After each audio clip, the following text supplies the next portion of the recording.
Christopher Christie Tick Furnari was a former consigliere until his 1986 racketeering conviction. He was sentenced to 100 years in prison before being released in 2014 after serving almost 28 years. He was born in 1924 in New York to first-generation Sicilian-Italian immigrants from Furnari, a commune in the province of Messina in Sicily. By age 15, he was managing his own loan shark operations in Brooklyn and northern New Jersey. By 1943, he had already served 2 prison terms for armed robbery. He was also sentenced to 15 to 30 years after he and several other youths were arrested with 3 girls in a car and charged with rape. In 1956, he was released from prison on parole and became an associate of the Lucchese crime family through his connection with mobster Anthony Corallo. During the late 1950s, he became involved in illegal gambling and loan sharking. Chris soon became an influential member of the Brooklyn faction of the family and was earning $25,000 a day. In 1962, at age 38, he became a made man in the crime family, and by 1964, he would become a captain. The Lucchese power base was traditionally in Manhattan and the Bronx, the family's birthplace. The family's first 3 bosses, Gaetano Tom Reina, Tommaso Tommy Gagliano, and Thomas Lucchese, were all from this area. In contrast, Furnari belonged to the less influential Brooklyn faction. He operated his crew in Bensonhurst at the 19th Hole, a nondescript bar and mob social club. His crew was involved in illegal gambling, loan sharking, extortion, burglary, narcotics dealing, occasional murder contracts, and union and construction rackets. At this time, his criminal record included convictions for assault and sex offenses. He controlled New York District Council 9, which represented 6,000 workers who painted and decorated hotels, bridges, and subway stations in New York. Furnari managed the council through the union's secretary and treasurer, James Bishop, and Bishop's associate, Frank Arnold. Bishop and Arnold would pick up cash payments from the contractors, who charged a 10 to 15% tax on all major commercial painting jobs, and passed the payments to Chris. The 19th Hole, his social club, was the hub of criminal activity in Bensonhurst. Mobsters from every New York crime family conducted business in the club and socialized over food and drink. In the mid-1960s, aspiring mobsters Vittorio Vic Amuzzo and Anthony Gaspipe Casso joined Furnari's crew. Chris saw that both men could make money and were willing to use violence if needed.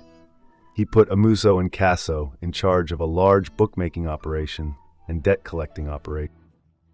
In 1967, family boss Thomas Lucchese died of a brain tumor, leaving the family to be run by an interim boss, Carmine Mr. Gribbs Tremonti. Lucchese's real successor, Anthony Tony Ducks Corallo, was convicted of bribery in 1967 and sentenced to 2 years in prison. Tremonti served as acting boss even after Corallo was released from prison in 1970. In 1973, with Tremonti's imprisonment, Corallo finally became the official Lucchese boss. In the early 1970s, the 5 families of New York organized crime decided to open the books, allowing a new generation of mob associates to become made men.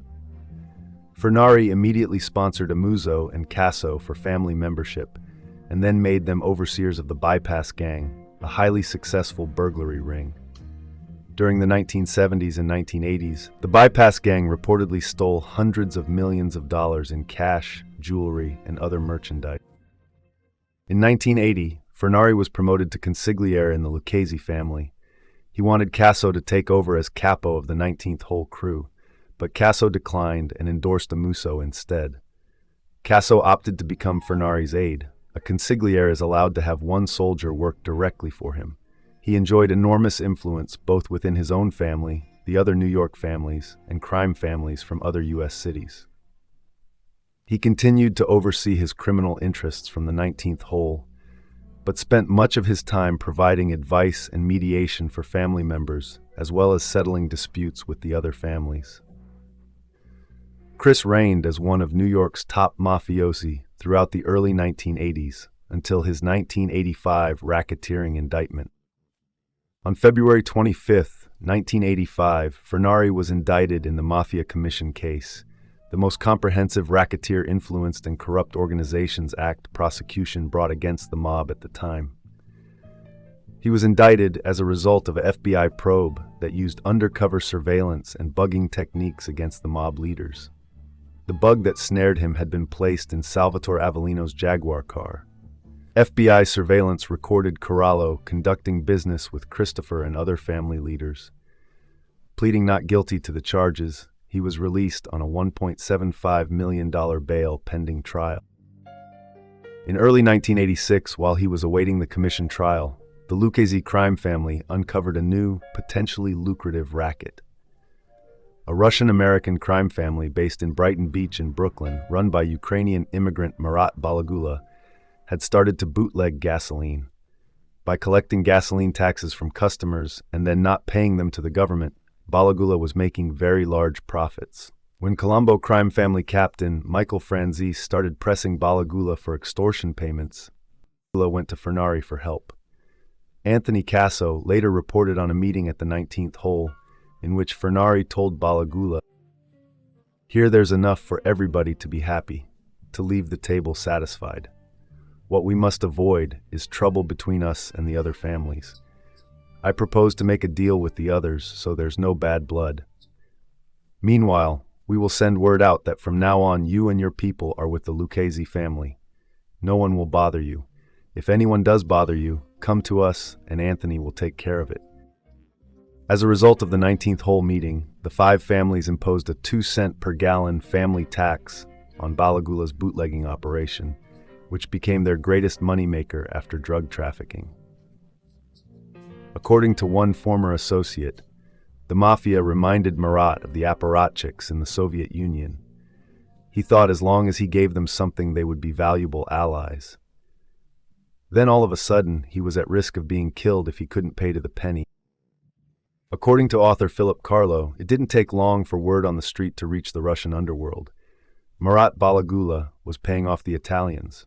Balagula was a punk. Balagula had no balls. Balagula's days were numbered. This, of course, was the beginning of serious trouble. But Balagula did in fact have balls. He was a ruthless killer when necessary, but he also was a smart diplomatic administrator, and he knew that the combined, concerted force of the Italian crime families would quickly wipe the newly arrived Russian competition off the proverbial map. On June 12, 1986, one of Balagula's rivals, Russian-American gangster Vladimir Reznikov, entered Balagula's nightclub in Brighton Beach. Reznikov pushed a 9mm Beretta handgun against Balagula's skull and demanded $600,000 and a percentage of his rackets. After Balagula acceded to his demands, Reznikov told him, "Fuck with me and you're dead, you and your whole fucking family. I swear I'll fuck and kill your wife as you watch." After Reznikov left the nightclub, Balagula suffered a massive heart attack. He insisted, however, on being treated at his home in Brighton Beach, where he felt safer. At home, he asked Casso to come help him. Casso gave these instructions to Balagula: "Send word to Vladimir that you have his money, that he should come to the club tomorrow. We'll take care of the rest." Casso also requested a photograph of Reznikov and a description of his car. The next day, Reznikov arrived at Balagula's nightclub to pick up his money. Lucchese soldier Joseph Testa confronted Reznikov and fatally shot him. According to Casso, after that, Marat didn't have no problems with any other Russians. In September 1986, Furnari went on trial in the famous New York Mafia Commission case, along with Corallo and underboss Salvatore Santoro. The charges included extortion and labor racketeering within the construction industry and murder for hire of former Bonanno crime family boss Carmine Galante.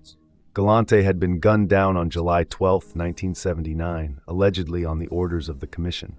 Some have argued that Furnari wasn't on the commission then and had no connection with the Galante hit. However, Chris could not use this as a defense argument.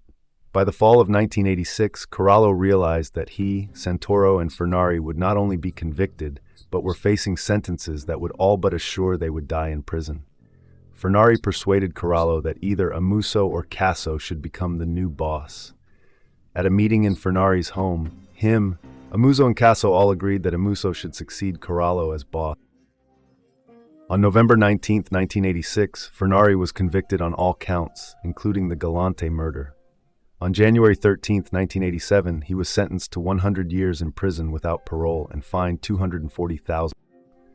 With the imprisonment of Corallo and Furnari, Amuso became boss, and Casso became consigliere and later underboss. Peter Fat Pete Chiodo took over Furnari's Bensonhurst crew. In 1990, Amuso and Casso became fugitives to avoid prosecution in the famous Windows case. In 1992, Amuso was captured and sentenced to life in prison. In 1993, Casso was also captured. However, in 1994, he struck a deal with the government to testify against Furnari and other family leaders. In 1995, Furnari started challenging the no parole stipulation of his sentence in court.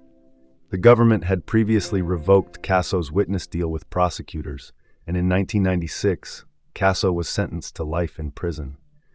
Furnari's lawyers insisted that Casso's court testimony against Furnari was tainted. In July 2000, the Third Circuit Federal Court of Appeals ruled that the parole board officials had been denying Furnari's parole eligibility on the tainted assertions of mob turncoat Anthony Casso. However, in 2001, the Bureau of Prisons National Appeal Board ruled that Furnari was a multiple murderer and was not eligible for parole, based on what some people considered to be Casso's discredited testimony. On February 15, 2006, Christopher Furnari filed a habeas corpus petition in district court, claiming that the United States Parole Commission had improperly denied him parole. On June 20, 2007, the court denied his petition. He was imprisoned in the Allenwood Medium Federal Correctional Institution in Allenwood, Pennsylvania. His projected release date was November 24, 2044, effectively a life sentence. However, since he was convicted before Congress eliminated parole for federal prisoners, he and his co-defendants became eligible for parole in 1996. Furnari was the only defendant to be granted early release by the Parole Commission, most likely relating to the weak evidence behind his murder conviction. He was released from a prison hospital in Minnesota on September 19, 2014, after serving 28 years. On May 28, 2018, Christopher Furnari died at his home in Staten Island.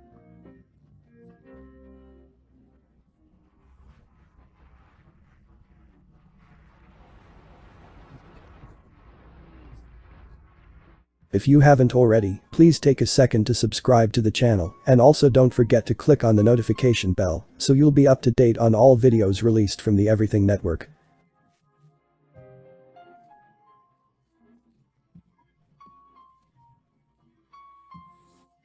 Roy DeMeo was born in the Flatlands neighborhood of Brooklyn in New York City into a working-class Italian immigrant family originating from Formia in the region of Lazio. He graduated from James Madison High School in 1959, during which time he began earning money as a loan shark. Economist Walter Block and future presidential candidate Bernie Sanders were among DeMeo's graduating year classmates. Roy was initially an associate of the Brooklyn faction of the Lucchese crime family, which controlled towing companies, junkyards, and car theft operations in Flatlands and Canarsie. Anthony Nino Gacci, a soldier in the Gambino crime family, noticed DeMeo in 1966 and told him that he could make even more money with his successful business if he shifted his allegiance to the Gambinos. Through the late 1960s, DeMeo's organized crime prospects increased on two fronts. He continued in the loan sharking business with Nino and began developing a crew of young men involved in car theft. It was this collective of criminals that became known both in the underworld and in law enforcement circles as the DeMeo Crew.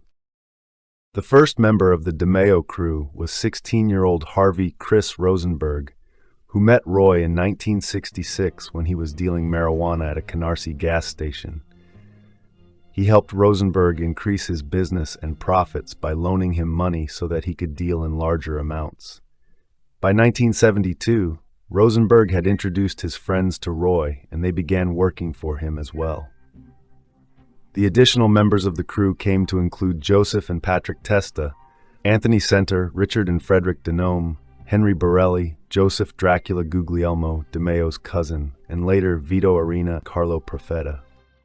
DeMeo joined a Brooklyn credit union in 1972, gaining a position on the board of directors shortly afterward. He utilized his position to launder money earned through his illegal ventures. He also introduced colleagues at the credit union to a lucrative side business, laundering the money of drug dealers he had become acquainted with. Roy also built up his loan sharking business with funds stolen from credit union reserves.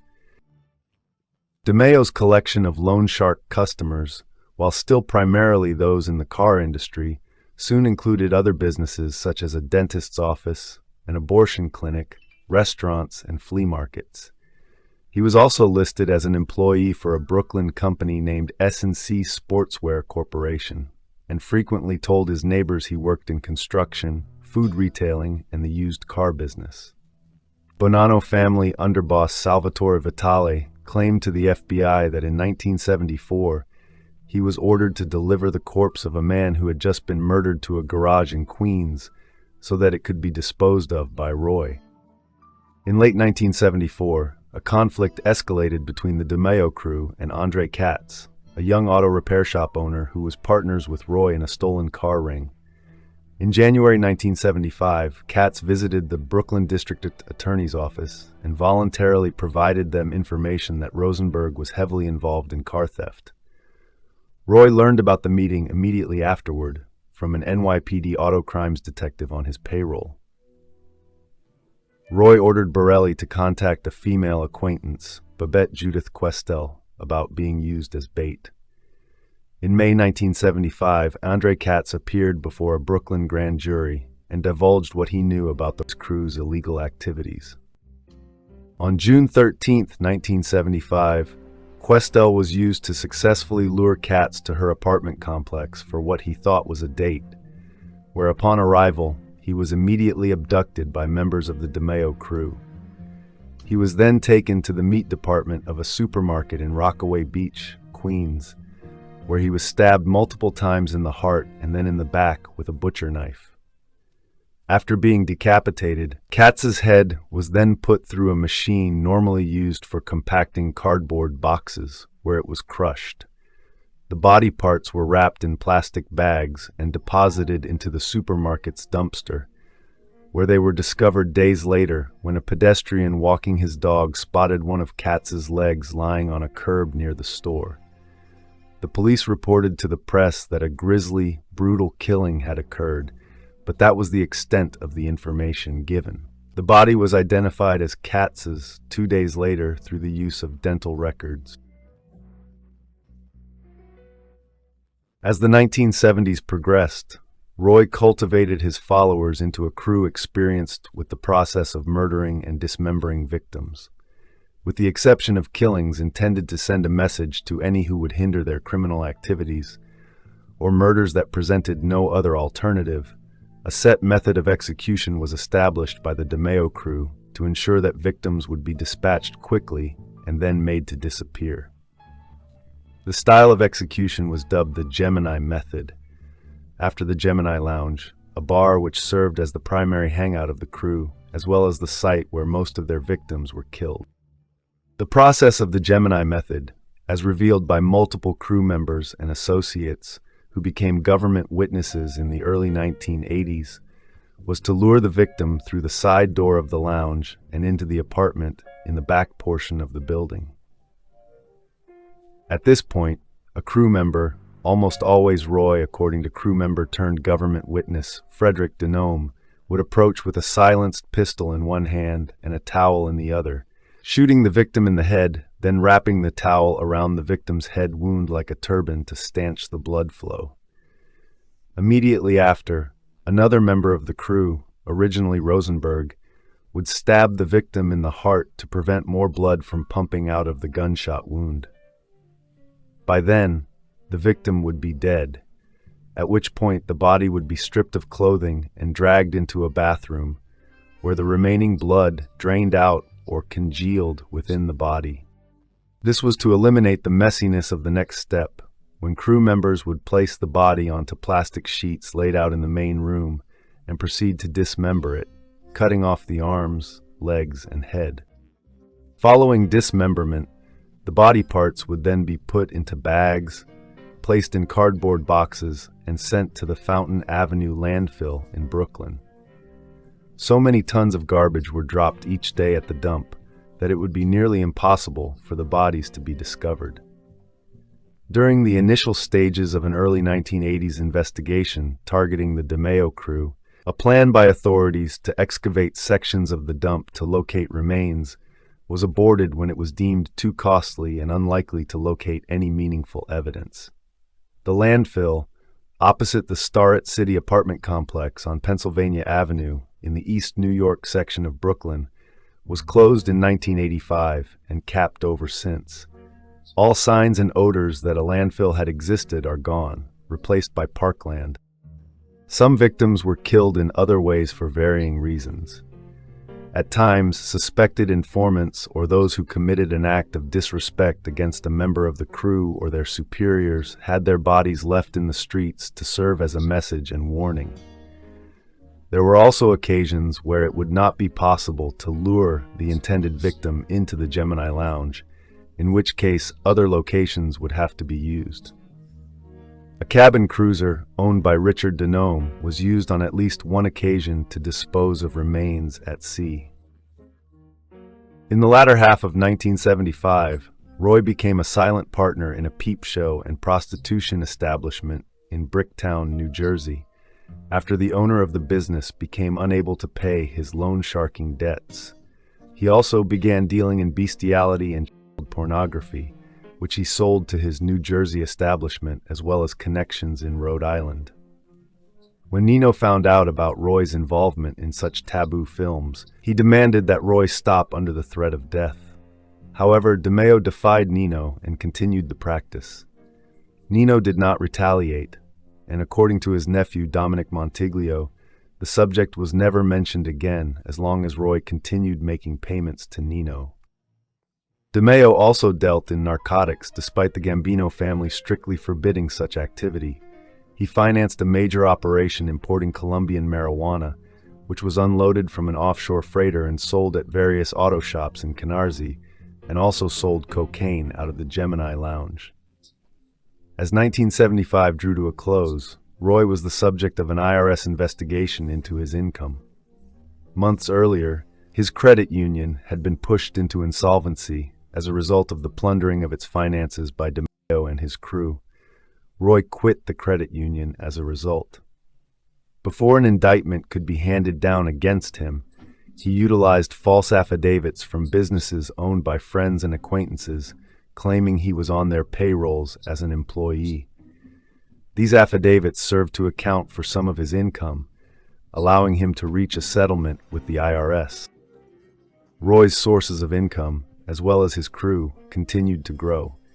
By July 1976, he added an automobile firm by the name of Team Auto Wholesalers to his loan shark customers. The owner of Team Auto, Matthew Riga, also purchased stolen vehicles from the DeMeo crew and sold them off at a New Jersey car lot that he owned. Roy also involved himself with hijacking delivery trucks from John F. Kennedy International Airport. His crew now included Edward Danny Grillo, a hijacker who had just been released from prison. In the fall of 1976, the Gambino family went through a massive change when its boss, Carlo Gambino, died of natural causes. Paul Castellano was named as Gambino's successor, with Aniello Delacroce retaining the position of underboss. The implications of this were twofold for DeMeo. Nino was elevated to the position of captain, taking over the crew of men Castellano previously headed. This promotion was beneficial for Roy, whose mentor was now even closer to the family leadership. Another advantage was that with Gambino deceased, new associates would be eligible for membership into the family. Boss Paul Castellano did not immediately open the books for new members, opting instead to promote existing members and reshuffle his captains to new crews. He also allegedly opposed the idea of DeMeo being made, looking down on street-level members and instead involving himself in white-collar crime. Additionally, Castellano felt DeMeo was uncontrollable. Nino's attempts at persuading Castellano to make Roy were continually rejected. By 1977, Roy became distraught by this situation and searched for opportunities that would ensure larger returns for his superiors. DeMeo secured his induction into the Gambino family by forming an alliance with an Irish-American gang known as the Westies, based in Hell's Kitchen. The leader of a rival Irish gang, Mickey Spillane, was causing delays for the construction of the Jacob K. Javits Convention Center, much to the frustration of Castellano, who had an interest in the project. After the unsolved murder of Spillane in May 1977, Westies leader Jimmy Coonan assumed control of the Irish mob rackets on the west side of Manhattan. Roy, sensing an opportunity to create a vast source of income for the Gambino family, persuaded Nino to consider a partnership with the Westies. Shortly afterwards, Coonan and his second-in-command, Mickey Featherstone, were called to a meeting with boss Paul Castellano, in which they agreed to become a de facto arm of the family and share 10% of all profits. In exchange, the Westies would be privy to several lucrative union deals and take on murder contracts for the family. It was his pivotal role in the Westie-Gambino alliance that reportedly convinced Castellano to give Roy his button, or formally induct him into the family. Roy was made in mid-1977 and put in charge of handling all family business with the Westies. He was ordered to get permission before committing any murders and to avoid drug dealing. His crew, however, continued to sell large amounts of cocaine, marijuana, and a variety of narcotic pills. Roy also continued to commit unsanctioned killings, such as the 1977 double homicide of Jonathan Quinn, a car thief suspected of cooperating with law enforcement, and Cherie Golden, Quinn's 19-year-old girlfriend. The DeMeo crew dumped the bodies in locations where they would be discovered to serve as a warning against cooperation with authorities. In 1978, Frederick Denome, previously DeMeo's driver, joined the crew. Roy and his crew murdered Grillo, who had fallen into heavy debt with Roy and was believed to be becoming susceptible to police coercion. Grillo, who was dismembered and disposed of like many of the crew's victims, was the first known occurrence of internal crew discipline. The next member to be killed was Rosenberg, who had set up a drug deal with a Cuban man living in Florida and then murdered him and his associates when they traveled to New York to complete the sale. The Cuban had connections with a Cuban drug cartel, raising the possibility of violence between the Gambino family and the Cubans unless Rosenberg was dealt with. Roy was ordered to kill Rosenberg but stalled for weeks. During this period, Roy committed his most public murder. The victim was a college student with no criminal ties named Dominic Rigucci, who was paying for his tuition as a door-to-door salesman. Roy saw Rigucci parked outside his house in Massapequa Park, Long Island, and assumed he was a Cuban assassin. Roy and crew members, Joseph Guglielmo and Frederick Denome, pursued Rigucci in a 7-mile car chase through Amityville and Farmingdale, after which the student was shot to death by DeMeo. After returning home and gathering his family, Roy drove them out of Long Island and left them at a hotel in upstate New York for 2 weeks. According to DeMeo's son Albert, he started crying when he discovered he had murdered an innocent teenager and did not eat for several days afterwards. The public execution also put a strain on Roy's relationship with his wife Gladys, who had previously been able to ignore her husband's criminal activities. Nino was infuriated by the murder of Rigucci and ordered DeMeo to kill Rosenberg before there were any other innocent victims. On May 11, 1979, Rosenberg reported to the Gemini Lounge for the crew's usual Friday night meeting. Shortly after his arrival, Roy fired a single bullet into the unsuspecting Rosenberg's head. The usually ice-cold DeMeo hesitated when the still-living Rosenberg managed to rise off the floor and onto one knee, but Center then moved in and finished him off with 4 shots to the head. Unlike Grillo, Rosenberg's body was not dismembered or made to disappear. The Cubans had demanded that his murder make the newspapers. DeMayo's men placed Rosenberg's body in his car and left it on the side of Cross Bay Boulevard, near the Gateway National Wildlife Refuge in Broad Channel, Queens, to be found. Albert later recounted that Rosenberg's murder affected his father deeply, and that when Roy came home after the killing, he went into his study room and didn't emerge for 2 days. After the murder, Roy spent 6 weeks hiding out with Guglielmo in a safe house near 42nd Street in Times Square, growing a full beard and disguising himself with a baseball cap and sunglasses when out in public. As 1979 continued, Roy began to expand his business activities, in particular his auto theft operation, which soon became the largest in history of New York City. Dubbed the Empire Boulevard operation by FBI agents, it consisted of hundreds of stolen cars being shipped from the port of Newark to Kuwait and Puerto Rico. Roy put together a group of 5 active partners in the operation, all of whom earned approximately $30,000 a week each in profit. Aside from stolen automobiles, he was also shipping cigarettes and pornographic magazines to the Middle East. Aside from the active partners, other associates and crew members performed the actual stealing of the automobiles off the streets of New York. Among these associates was Vito Arena, a longtime car thief and armed robber who began working for Roy in 1978 after murdering his old partner. Like Denome, Arena became closely involved with the DeMayo crew by the end of the 1970s. In 1979, the Empire Boulevard operation was nearly stopped by a legitimate car dealer who threatened to inform the police. He was murdered along with an uninvolved acquaintance before he could provide authorities with information.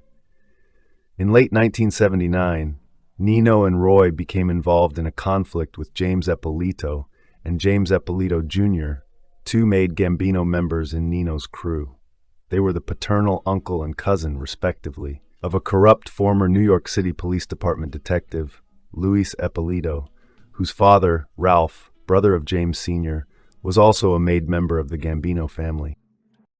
The elder Eppolito met with Castellano and accused Nino and Roy of drug dealing, which carried the penalty of death. Castellano, to whom Nino was a close ally, sided against Eppolito and gave Nino permission to do what he pleased. He and DeMayo shot both Eppolitos to death in the younger Eppolito's car en route to the Gemini Lounge on October 1st, 1979. A witness driving by as the shots were fired within the parked car alerted a nearby police officer, who arrested Nino after a shootout between the two that left Nino with a bullet wound in his neck. Since Roy had split up with Nino as they left the scene, he was not arrested or identified by the witness. Nino was charged with murder and the attempted murder of a police officer, but through jury tampering was convicted only of assault and given a 5 to 15-year sentence in federal prison. Roy murdered the witness shortly after Nino's sentencing in March of 1980. The Empire Boulevard operation had continued to expand into 1980 until the warehouse serving as its headquarters was raided by agents from the Newark branch of the FBI that summer. Henry Borelli and Frederick Denome were arrested in May 1981 for their roles in the operation, but there was not enough evidence to arrest any of the other active partners.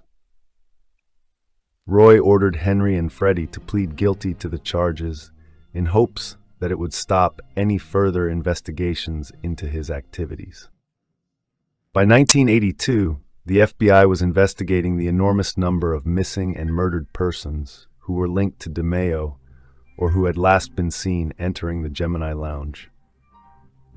Arena began cooperating with a state and federal task force investigating the DeMayo crew after he was arrested on June 4, 1982, for a string of robberies. Fearing that they would be arrested as a result of Arena's testimony, Roy and members of his crew went into hiding during the summer and fall of 1982. Roy eventually emerged from hiding to consult with lawyers as he anticipated an indictment stemming from the Southern District of New York's investigation into his crew's activities. Due to Arena's knowledge of the chain of command in the Gambino family, Nino and Big Paul became concerned upon learning that Arena had turned state's evidence, and Castellano began conspiring to have Roy killed. Around this time, an FBI bug in the home of Gambino soldier Angelo Ruggiero picked up a conversation between him and Gene Gotti, a brother of John Gotti. In the conversation, it was discussed that Castellano had put out a hit on Roy, but was having difficulty finding someone willing to do the job. Gene Gotti mentioned that John was wary of taking the contract, as DeMaio had an army of killers around him. It is also mentioned that, at that time, John had killed fewer than 10 people, while Roy had killed 37 that they had known about. According to mob informant Sammy the Bull, eventually the contract was given to Frankie DeChico, but Frank and his crew could not reach Roy either. Frankie allegedly handed the job to Roy's own men. Roy's son Albert wrote that in his final days, he was depressed and paranoid, aware that he would soon be killed. In the winter of 1982-1983, Roy rarely left his mansion and wore a leather jacket with a sawn-off shotgun concealed underneath whenever he did venture outside. He considered faking his own death by having his son shoot him and laying low. On January 10, 1983, Roy went to crew member Patty Testa's house for a meeting with his men. That night, he failed to attend his daughter's birthday party, which caused his family to be suspicious. Albert later found his father's personal belongings, such as his watch, wallet, and ring in his study room, along with a Catholic pamphlet. 10 days later, on January 20, 1983, Roy's Cadillac was discovered in the parking lot of the Varuna Boat Club in Sheepshead Bay, Brooklyn. The car was towed to a nearby police station, where it was searched by NYPD Organized Crime Control Bureau detectives. His partially frozen body was found in the trunk with a chandelier on top of it. He had been shot multiple times in the head and had a bullet wound in his hand, assumed by law enforcement to be a defensive wound caused when his killers opened fire on him. The task force investigating the DeMaio crew theorized that Roy was set up in a similar manner to how he set up Rosenberg, and that Nino Gacci, Joseph Testa, and Anthony Center were present when he was killed. Albert also believed that his father was killed by members of his own crew. In April of 1984, Colombo family soldier Ralph Scopo was overheard on a wiretap explaining to an associate that Roy DeMaio had been killed by his own family because they suspected that he would not be able to stand up to legal charges that resulted from his stolen car ring. According to Scopo, Castellano also had to put him away because he was crazy and had cast iron balls. Lucchese family underboss turned government witness Anthony Gaspipe Casso claimed that Paul Castellano ordered John Gotti and Frank DeChico to kill DeMaio, but they were unable to get close to him. Frank suggested Casso could do it, as he knew Center and Testa well. Casso ordered them to kill Roy, assuring them that there would be no retribution and that afterwards they would join him in the Lucchese crime family. Roy visited the home of Patty Testa to collect some money he was owed. Joseph Testa and Anthony Center were both there. As DeMaio sat down and waited for a coffee, they shot him dead. Ironically, according to Casso, Castellano ordering DeMaio's execution sealed his own fate, as Gotti and DeChico were planning to kill him and would do so on December 16, 1985.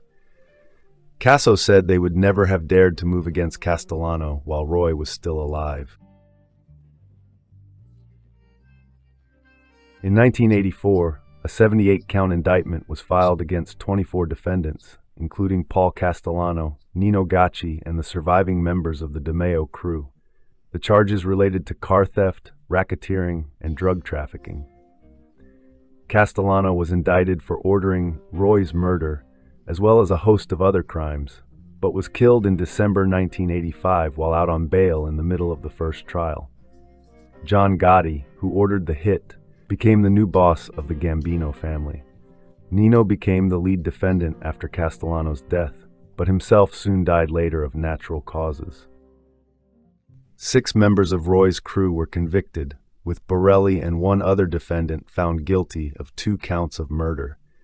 They were found guilty of murdering two people who threatened to expose the car theft ring. In June 1989, 9 additional members, including Anthony Center and Joseph Testa, were convicted. At sentencing, Center and Testa were given life sentences for murder with an additional 20 years for racketeering.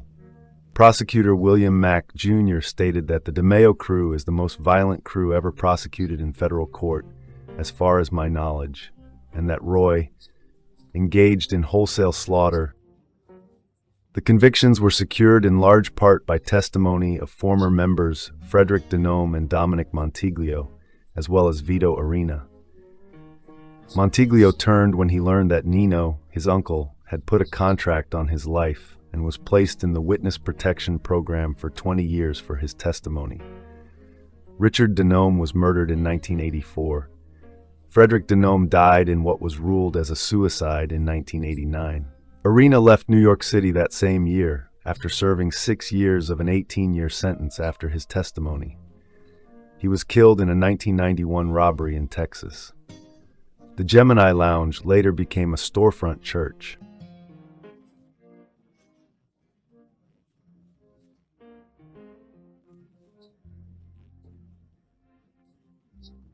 Joey Merlino was born on March 13, 1962, in Philadelphia to Italian-American parents Salvatore Chucky Merlino and Rita Giordano.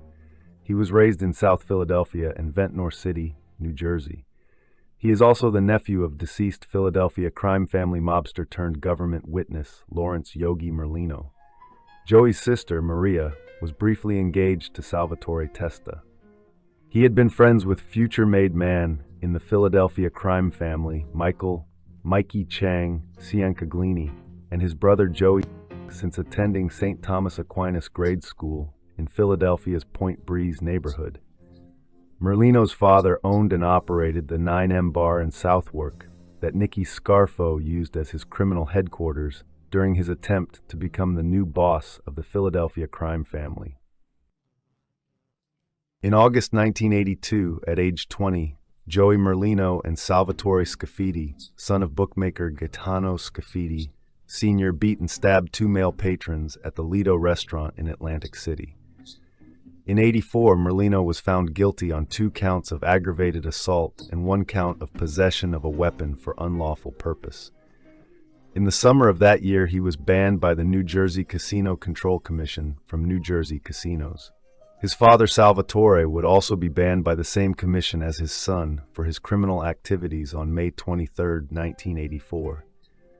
Nicky Scarfo demoted his father, Salvatore, from his position as underboss to soldier because of his alcoholism. In 1988, Salvatore was sentenced to 45 years in federal prison for 2 counts of racketeering and drug trafficking. Joseph Merlino has been described as a particularly vicious person, obsessed with his own public image, and another version of New York's John Gotti.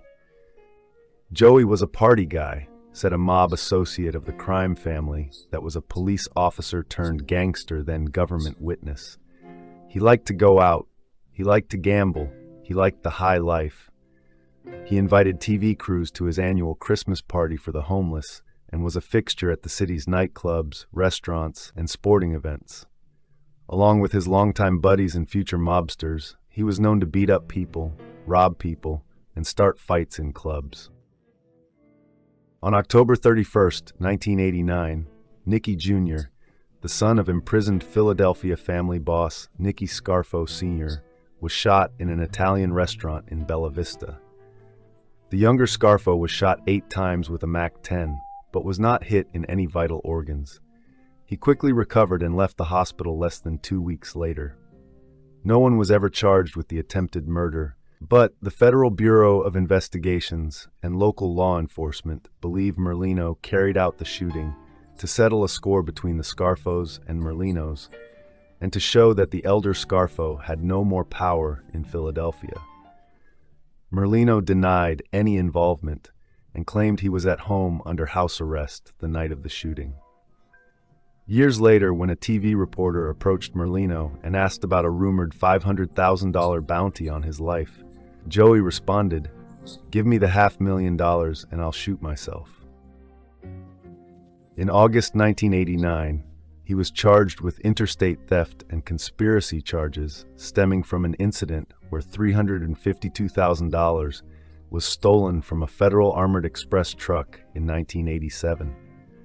In January 1990, Merlino was convicted of planning the heist and sentenced to 3 years in prison. He served his sentence at the Federal Correctional Institution, McKean, where he met mobster Ralph Natal in 1990. Natale was a longtime mobster who was serving a 15-year prison sentence for arson and drug trafficking. According to Natale, he and Joey began plotting to take over the Philadelphia crime family during this period. Natale named Michael Ciancaglini, Stephen Mazzone, George Borghese, Gaetano Tommy Horsehead Scafidi, and Martin Angelina as Merlino's key associates and co-conspirators in the plan. These men were all close friends of Merlino since high school and started moving in on criminal rackets in Philadelphia. When John Stanfa emerged as the new leader of the Philadelphia crime family in 1991, the young group of mobsters openly rebelled against him. The Young Turks, as the press would eventually dub Merlino's tight-knit crew, struck first with the killing of Felix Bocchino on January 29, 1992. Merlino was released from prison in April of 1992. In an attempt to quell further violence, Stanfa officially inducted Merlino and his best friend Michael Ciancaglini into the crime family. John hoped he would be able to keep tabs on the Merlino crew and make it easier to kill them if necessary. While this act of diplomacy temporarily ended the violence, an all-out war broke out between Stanfa and Merlino. On August 5, 1993, Merlino survived a drive-by shooting assassination attempt by 2 Stanfa gunmen, taking 4 bullets in the leg and buttocks, while Ciancaglini was shot in the chest and died.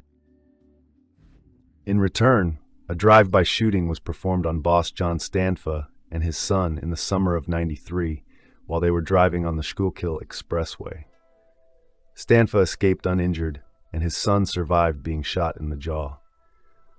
On September 17, 1993, a friend of Merlino's was shot and killed by Stanfa gunmen.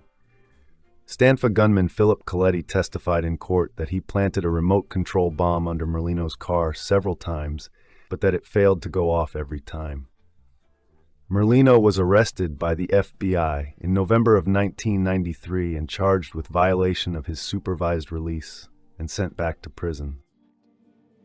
Stanfa was arrested for the RICO Act in March and sentenced to life in 1996. With most of Stanfa's supporters also arrested and convicted, Merlino, released from prison in November 1994, won the war and named Ralph Natale as the new boss while positioning himself as his underboss.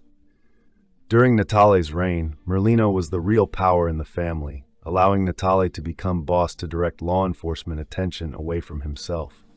Nevertheless, Joey gained notoriety as a flamboyant, celebrity gangster who often went out partying with a large entourage.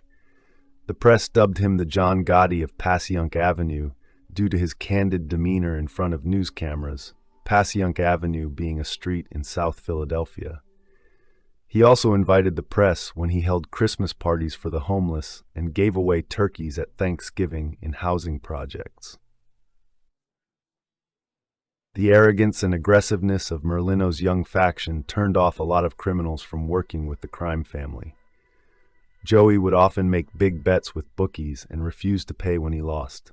This practice, known as guzzling, was used on both independent and mob-run bookies. During this time, Merlino and Natale oversaw the crime family's gambling, loan sharking, extortion, and stolen goods rackets. In 1995, Louis Tura, leader of the Philadelphia drug gang, the 10th and Oregon Crew, was severely beaten by Merlino's men, allegedly for failing to pay a Mafia street tax on the gang's illegal earnings. Angered by the beating, Tura sought vengeance. His father Anthony hosted a meeting at his house during which Anthony, Luis, and his gang discussed killing Merlino. In January 1998, Louis Tura apparently hanged himself in a New York City jail while awaiting trial. In March of that year, Anthony Tura, on trial on charges of plotting to kill Merlino, was shot dead outside his home by a gunman in a black ski mask. He was shot twice as he left for the federal courthouse. "We consider this an organized crime assassination, a mob hit," Police Inspector Gerald Kane said. 3 years later, Merlino was put on trial for helping orchestrate the murder, but was acquitted. By the late 1990s, Merlino dodged more than 24 attempts on his life. To bulk up his defenses, Joey became friends with Steve "Gorilla" Mondevergine, president of the Pagans Motorcycle Club, and sometimes used the Pagans to help settle underworld disputes. During the 1990s, he was also aligned with members of the Junior Black Mafia. Following Natale's arrest for parole violation in 1999, Joey officially took over the crime family, cutting off Natale. Merlino was indicted on June 28, 1999, and detained without bail on one charge of conspiracy to distribute more than 5 kilograms of cocaine and one charge of unlawful use of a communication facility in relation to a drug trafficking offense. The charges were later expanded to include racketeering and ordering or approving 3 murders and 2 attempted murders. 6 other men were also put on trial.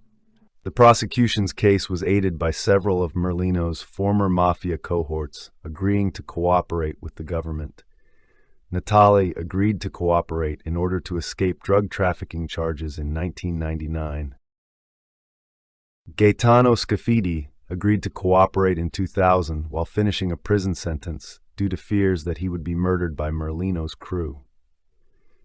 Peter "the Crumb" Caprio agreed to cooperate with the government in 2000 after being charged with 2 murders. A mob associate also testified after becoming an undercover informant several years prior. They all testified that Natale and Merlino started a mob war to take over the Philadelphia crime family, and that Merlino committed various criminal acts in the 1990s. On July 20, 2001, the jury returned a mixed verdict. Joey Merlino was acquitted of all 3 counts of murder and 2 counts of attempted murder. He was found guilty of racketeering charges including extortion, bookmaking, and receiving stolen property.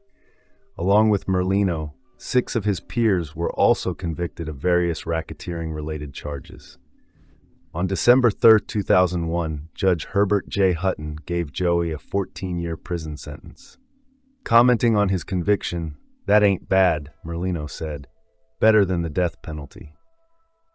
A month after the verdict, Merlino was indicted in federal court again for the 1996 murder of Joseph Sodano, despite a jury finding the murder charge not proven as a RICO predicate act.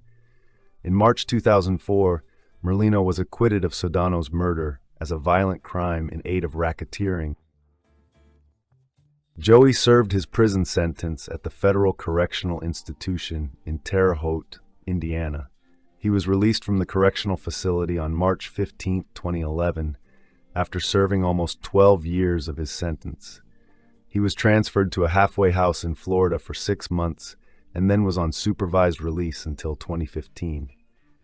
On January 4, 2015, just before his parole restrictions expired, Judge Richard Barclay Surik gave Merlino a 4-month prison sentence for violating his supervised release by meeting with organized crime figures in Florida. On April 24, 2015, Joey was released from the Federal Detention Center in Miami after his sentence was vacated. He was released 10 days early and was free of any post-release restrictions after he won an appeal from the U.S. Court of Appeals. In an interview with George Anastasia, he denied any current involvement in the Philadelphia Mafia and has stated that his life as a criminal is over. He was quoted in the interview stating, "I want no part of that," and that there were too many rats. He opened a restaurant in Boca Raton named Merlino's that featured his mother's recipes. The restaurant was owned by a group of investors. Merlino is forbidden from owning an establishment that serves alcohol due to his criminal record. Instead, he officially worked there as a maitre d' until the restaurant closed in 2016. On September 7, 2016, the Pennsylvania Gaming Control Board banned Merlino from all casinos in Pennsylvania. Merlino was one of 46 people arrested up and down the East Coast in a RICO indictment.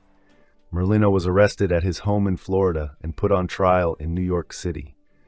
Merlino was charged with 1 count of racketeering, 1 count of fraud, and 2 counts of illegal gambling. Merlino was accused of entering into illegal business arrangements with New York criminals in the Genovese crime family. Merlino was also accused of taking part in a massive medical fraud scheme in Florida that had doctors prescribe patients with unnecessary and ineffective medical products and billing patients' insurance companies. On August 12th, Merlino was released on a $5 million bond.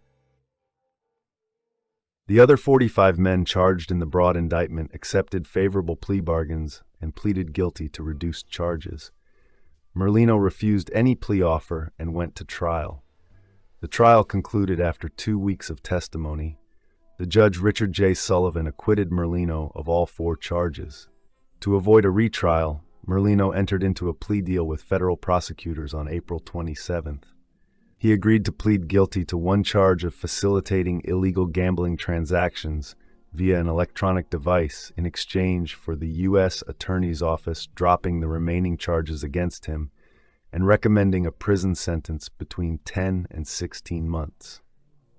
He was sentenced to the maximum of 2 years in prison. In October 2019, Joey was granted an early release and moved to a halfway house to finish the rest of his sentence, later given supervised release in South Florida, where he has since led a legitimate lifestyle. In January 2023, Merlino reappeared in the news when he posed for a photograph with now current President Donald Trump at a Trump-owned golf club, with both men making a thumbs-up gesture. Merlino started the sports betting podcast The Skinny with Joey Merlino, where he gives out football picks weekly. As a result of his status as a social media personality, he was reportedly demoted and excommunicated, or put on a shelf, by the Philadelphia family in 2024, and replaced as boss by George Borgesi. Joey's expulsion and designation as persona non grata among the mob marked the first time a Mafia boss on the East Coast had been banished without breaking the oath of omertà. He will be opening a cheesesteak business in late 2024 in South Philadelphia called Skinny Joey's Cheesesteaks. On May 23, 2024, the restaurant suffered minor damage from a firebombing where several Molotov cocktails were found at the scene.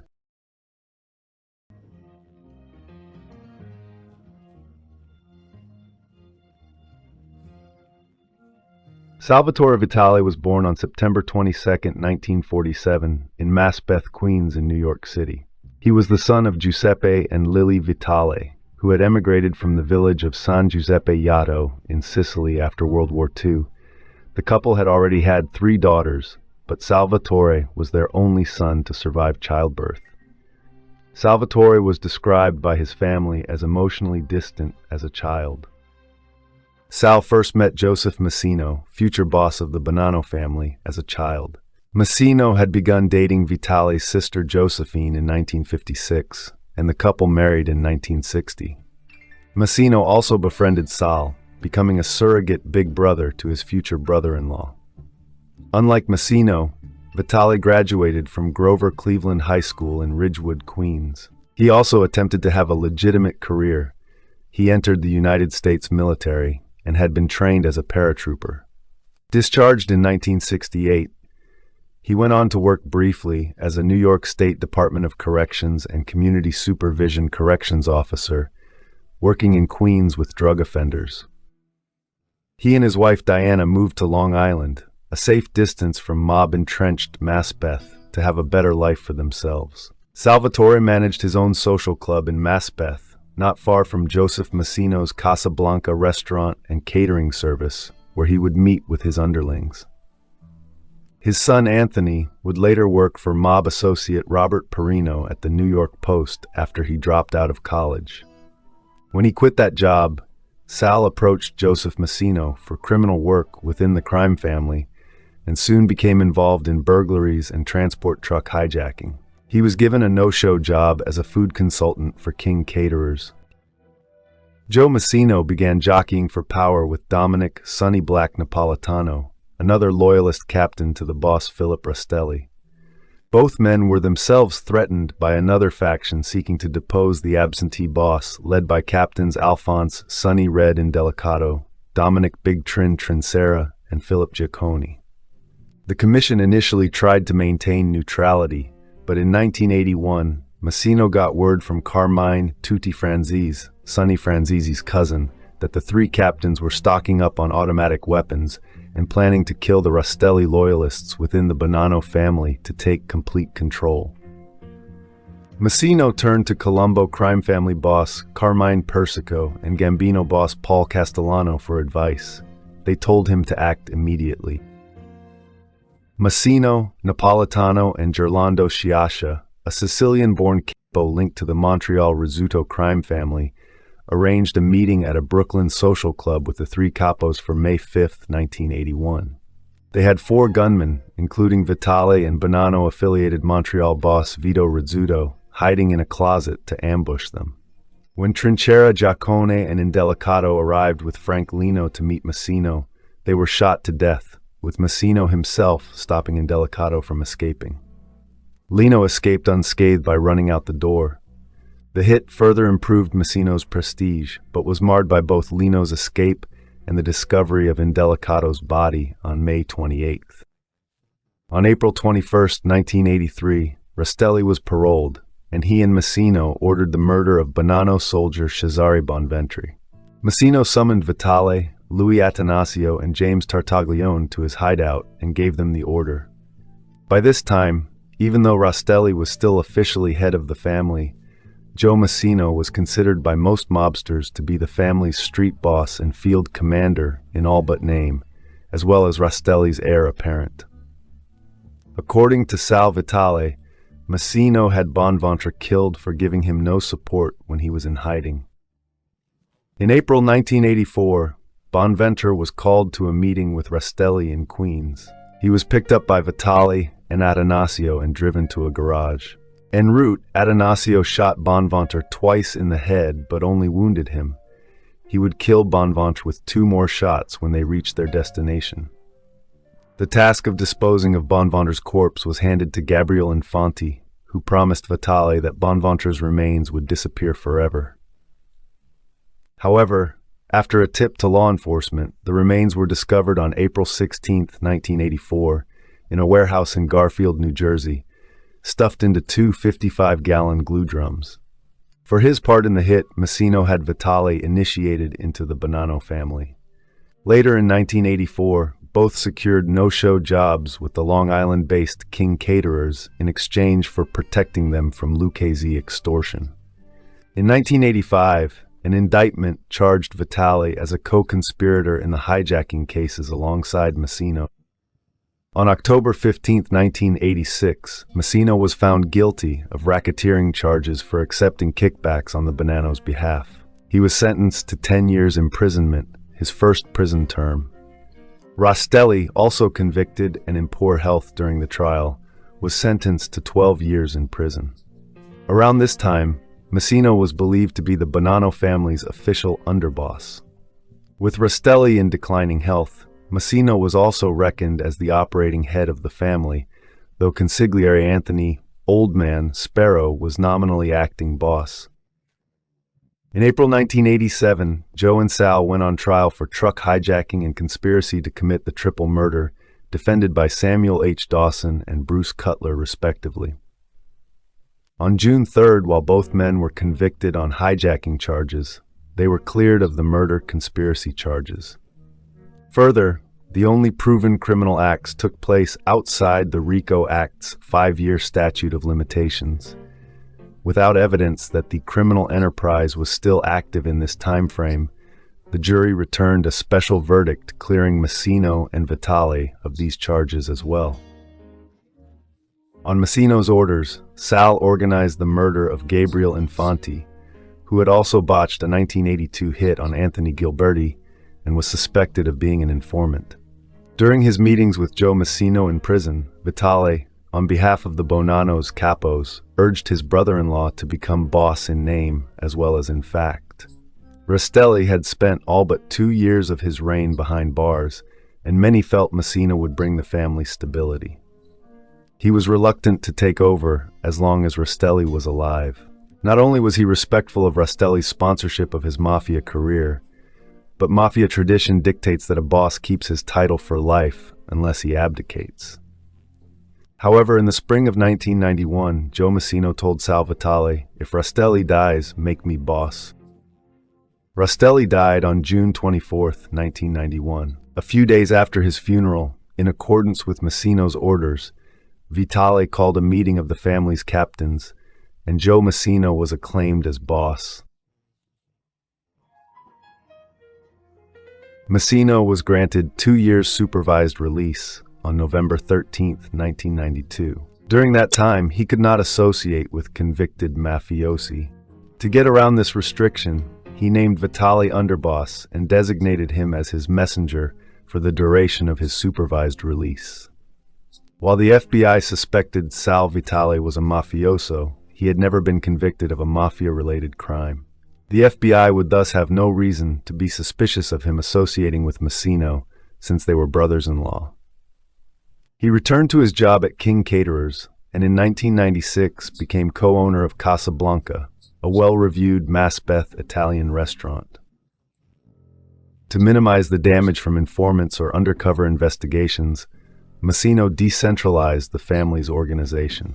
He created a clandestine cell system for his crews, forbidding them from contacting one another and avoiding meeting their captains. A side effect of these reforms was the reduction of Vitale, in his own words, to a figurehead.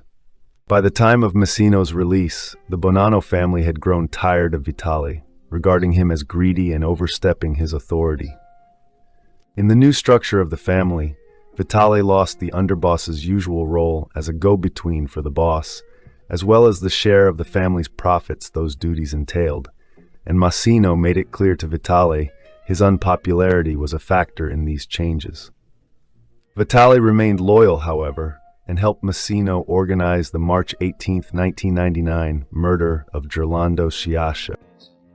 Massino indicated to fellow mobsters that Sciascia was killed for feuding with fellow Massino confidant Captain Anthony Graziano, accusing him of using cocaine, while in his own testimony, Joe claimed Sciascia was killed for killing another mobster's son. Sciascia's body was not covertly buried, but instead left to be discovered in a street in the Bronx, an attempt to make the hit look like a botched drug deal rather than a mafia-ordered hit, and Massino had his captains attend Sciascia's funeral. Salvatore Vitale was put under house arrest in 2001 after pleading guilty to his role in an extortion scheme on Long Island. He later also pleaded guilty to loan sharking charges in June 2002. Sal was not immediately sentenced and was placed under house arrest in the interim. However, the maximum sentence he faced was so low that Massino wrongly suspected his underboss was cooperating with law enforcement. He secretly ordered that, if he was arrested, Vitale was to be taken down, demoted or killed. Until 2002, the Bonannos had been the only family in the modern history of the New York Mafia since the Castellamarese War to have never had a made man turn informant or government witness. Massino used this as a point of pride to rally his crime family. That year, Frank Cappa, convicted on fraud and facing further charges from an FBI forensic accounting investigation, became the first to flip. Cappa gave information that directly implicated both Vitale and acting underboss Richard Cantarella in the Perino murder. Cantarella himself flipped soon afterward. On January 9, 2003, Massino was arrested and indicted alongside Vitale, Frank Lino, and Capo Daniel Mongeli in a comprehensive racketeering indictment. On the day of Vitale's arrest, FBI agents dropped a bombshell.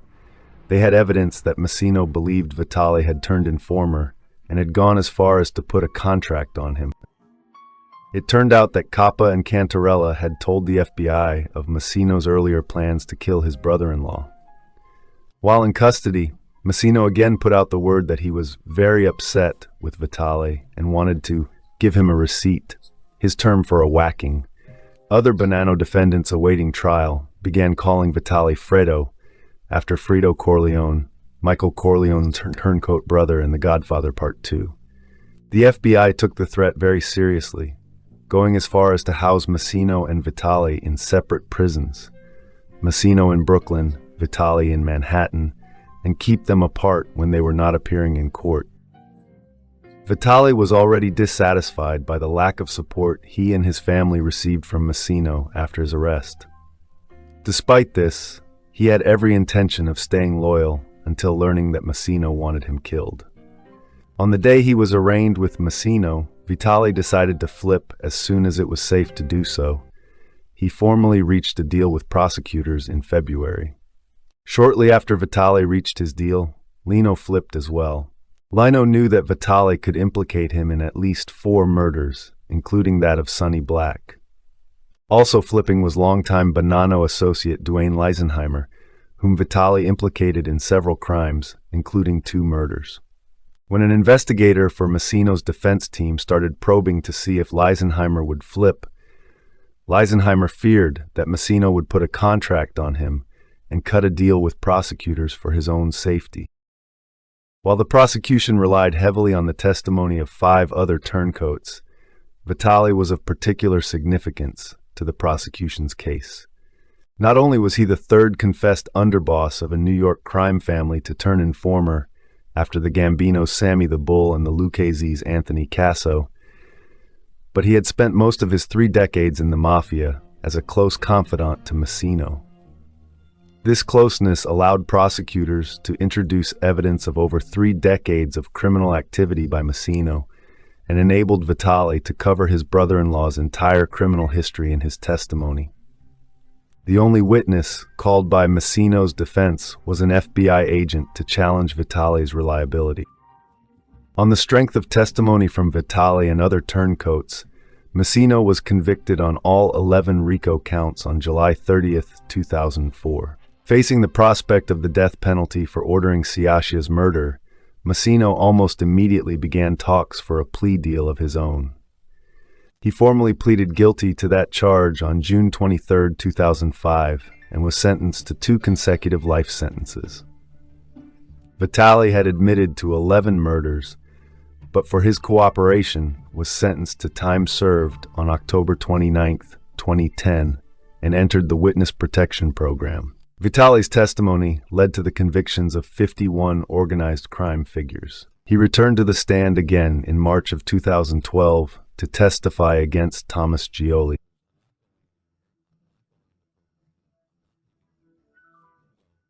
In the mid-1980s, Tommy Gioli was imprisoned for robbery, his first incarceration. After his release, he became a made member, or full member, of the Colombo family. He started working for Captain Vittorio Vic Orena in the late 1980s, leader of the Colombo Brooklyn faction and one of the family's top earners. He has a wife, Maureen, and owns a home in Farmingdale, New York.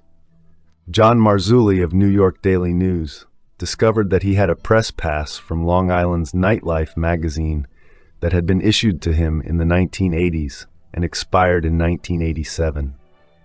Nightlife magazine editor Michael Cutino explained Gioli's press credentials as the magazine was doing a nightclub promotion in the Hamptons, and Gioli worked for a company that provided attractive cigarette girls for the event. In 1982, Tommy allegedly participated in the accidental killing of Veronica Zuraw, a former Catholic nun. Zuraw was killed by a stray bullet during the assassination of Colombo mobster Joseph Perino. Government witness Dino Calabro claimed that Gioli told him he was going to hell for killing a nun. However, he maintains his innocence, and no charges in the Zuraw killing have been filed against him. In 1997, Tommy allegedly participated in the murder of Ralph Dole's NYPD officer. Colombo consigliere Joel Cacace had ordered Dole's death because Doles had recently married Cacace's ex-wife, Kim Kenna. Tommy allegedly took the order from Cacace and arranged for Calabro and Colombo mobster Dino Saracino to shoot dolls outside his Brooklyn house. In 1989, the imprisoned Colombo boss Carmine Persico appointed Orena to be his temporary acting boss. By 1991, Orena, with the encouragement of Gambino crime family boss John Gotti, felt strong enough to challenge Persico for total control of the family. In response, Persico tried to assassinate Orena in 1991. This attack triggered a bloody internal conflict in the Colombo family between the Persico and Orena factions. Tommy gave his support to Orena.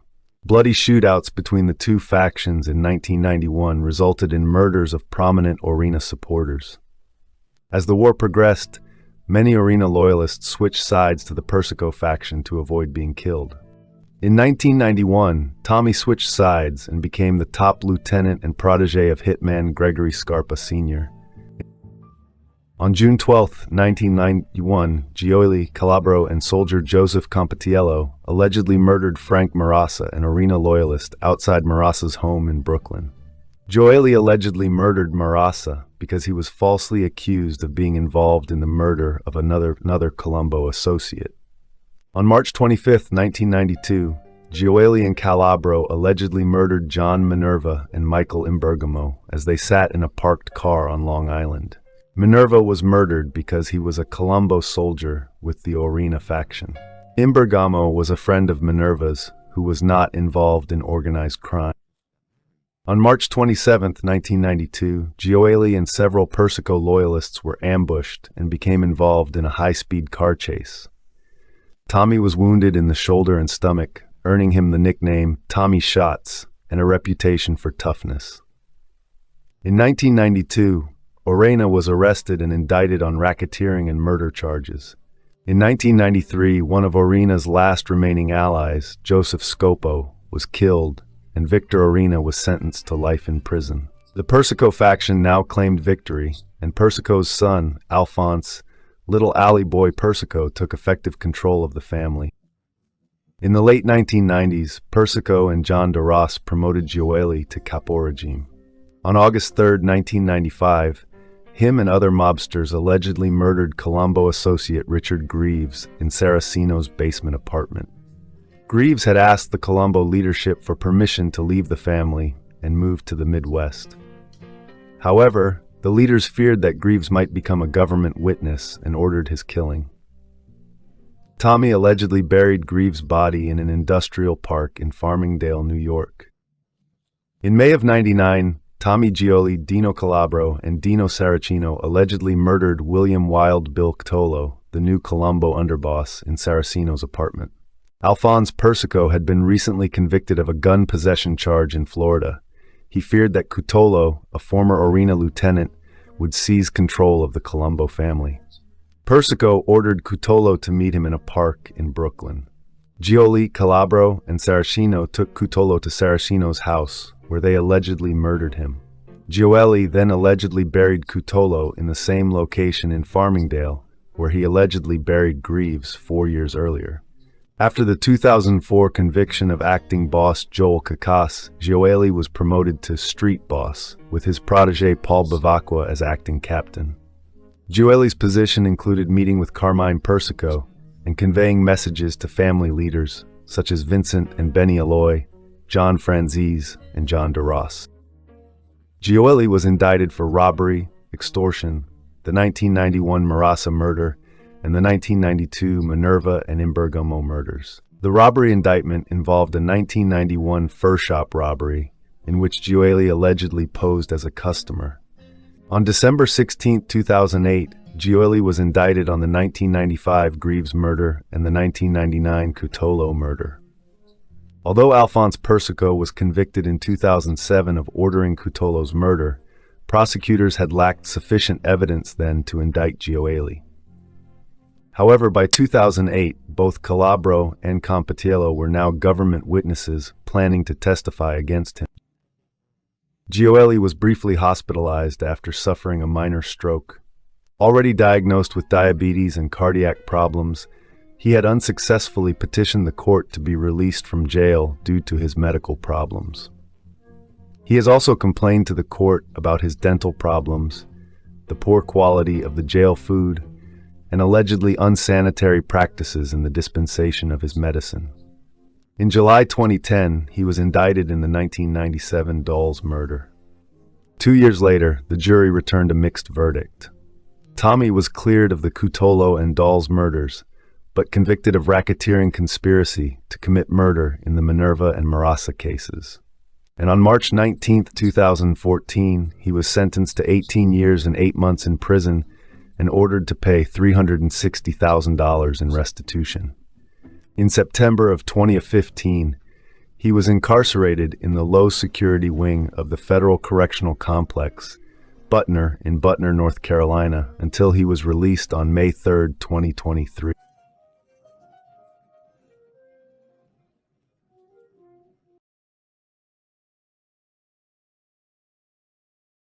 Henry Hill, Jr. was born on June 11, 1943, in the New York City borough of Manhattan to Henry Hill, Sr., an Irish-American electrician, and Carmela Costa, an Italian immigrant of Sicilian descent. Hill claimed in the book Wise Guy that his father had emigrated from Ireland at age 12 after the death of his grandfather. The working-class family, consisting of Henry and his 7 siblings, grew up in Brownsville, a working-class neighborhood of Brooklyn. He was dyslexic and performed poorly at school. From an early age, Hill admired the local mobsters who socialized at a dispatch cab stand across the street from his home, a group that included Paul Vario, a captain in the Lucchese crime family. When Henry was 11 years old, he wandered into the cab stand looking for a part-time after-school job. In his early teens, he began running errands for patrons at the cab stand and Vario's other front businesses. It was in this capacity that 13-year-old Henry Hill first met notorious hijacker and crime family associate James "Jimmy the Gent" Burke in 1956. Hill served drinks and sandwiches at a card game and was dazzled by Burke's open-handed tipping. "He was sawbucking me to death. 20 here, 20 there. He wasn't like anyone else I had ever met."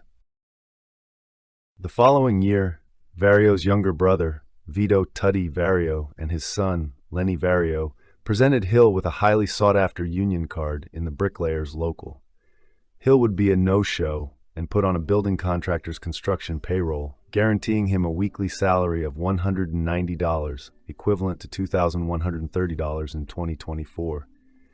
This didn't mean Henry would get or keep all the money every week. He received a portion, while the rest was kept and divided among the Vario crew. The card also allowed him to facilitate the pickup of daily policy bets and loan payments to Vario from local construction sites. Once he had this legitimate job, he dropped out of high school and began working exclusively for the Varios. Hill's first encounter with arson occurred when a rival cab stand opened just around the corner from Paul Vario. The competing company's owner was from Alabama and new to the New York City area. Sometime after midnight, Tuddy and Hill drove to the rival cab stand with a drum full of gasoline in the back seat of Tuddy's car.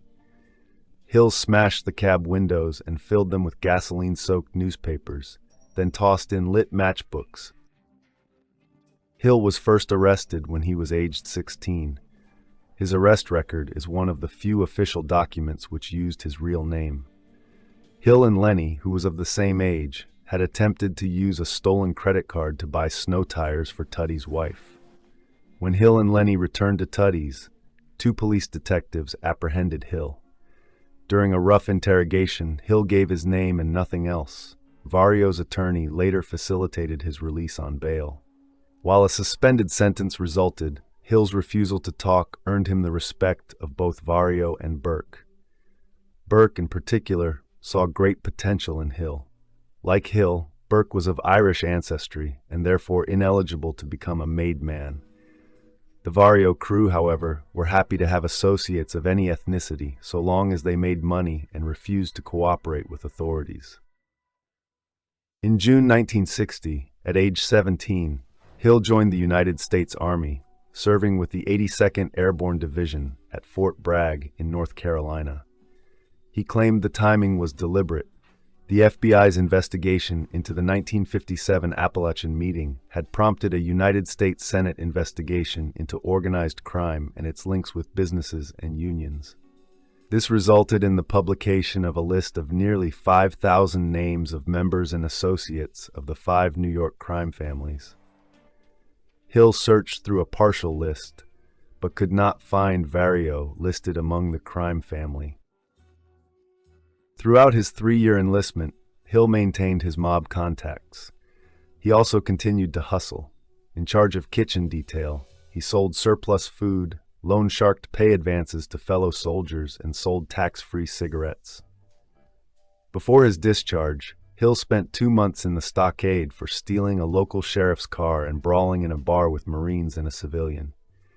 In 1963, he returned to New York and began the most notorious phase of his criminal career: arson, intimidation, running an organized stolen car ring, and hijacking trucks. In 1965, Hill met his future wife, Karen Friedman, through Paul Vario, who insisted that Hill accompany his son on a double date at Frankie the Wop Manzo's restaurant, Villa Capra. According to Friedman, the date was disastrous, and Hill stood her up at the next dinner date. Afterward, the two began going on dates at the Copacabana and other nightclubs, where Friedman was introduced to Hill's outwardly impressive lifestyle.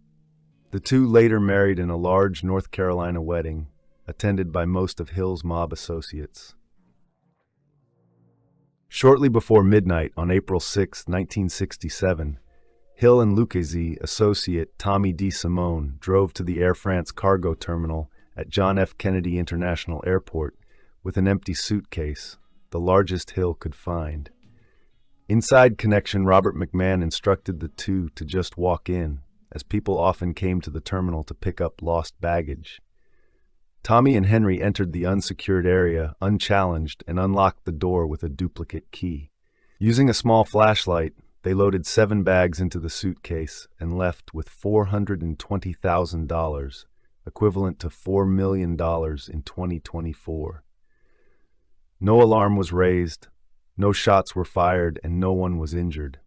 The theft was not discovered until the following Monday, when a Wells Fargo truck arrived to pick up the cash to be delivered to the French-American Banking Corporation. Hill later believed that it was the Air France robbery that endeared him to the Mafia at large.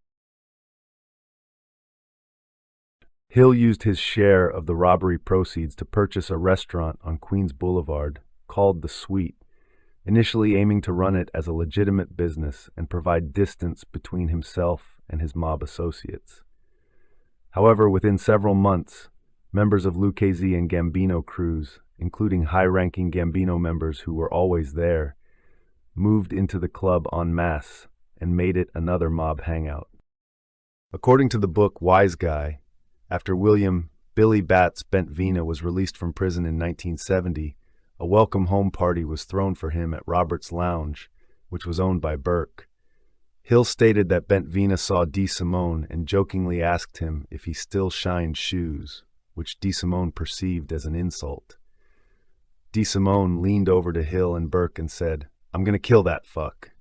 2 weeks later, on June 11, 1970, Bentvena was at the Sweet near closing time when he was ambushed and pistol-whipped by Tommy DeSimone.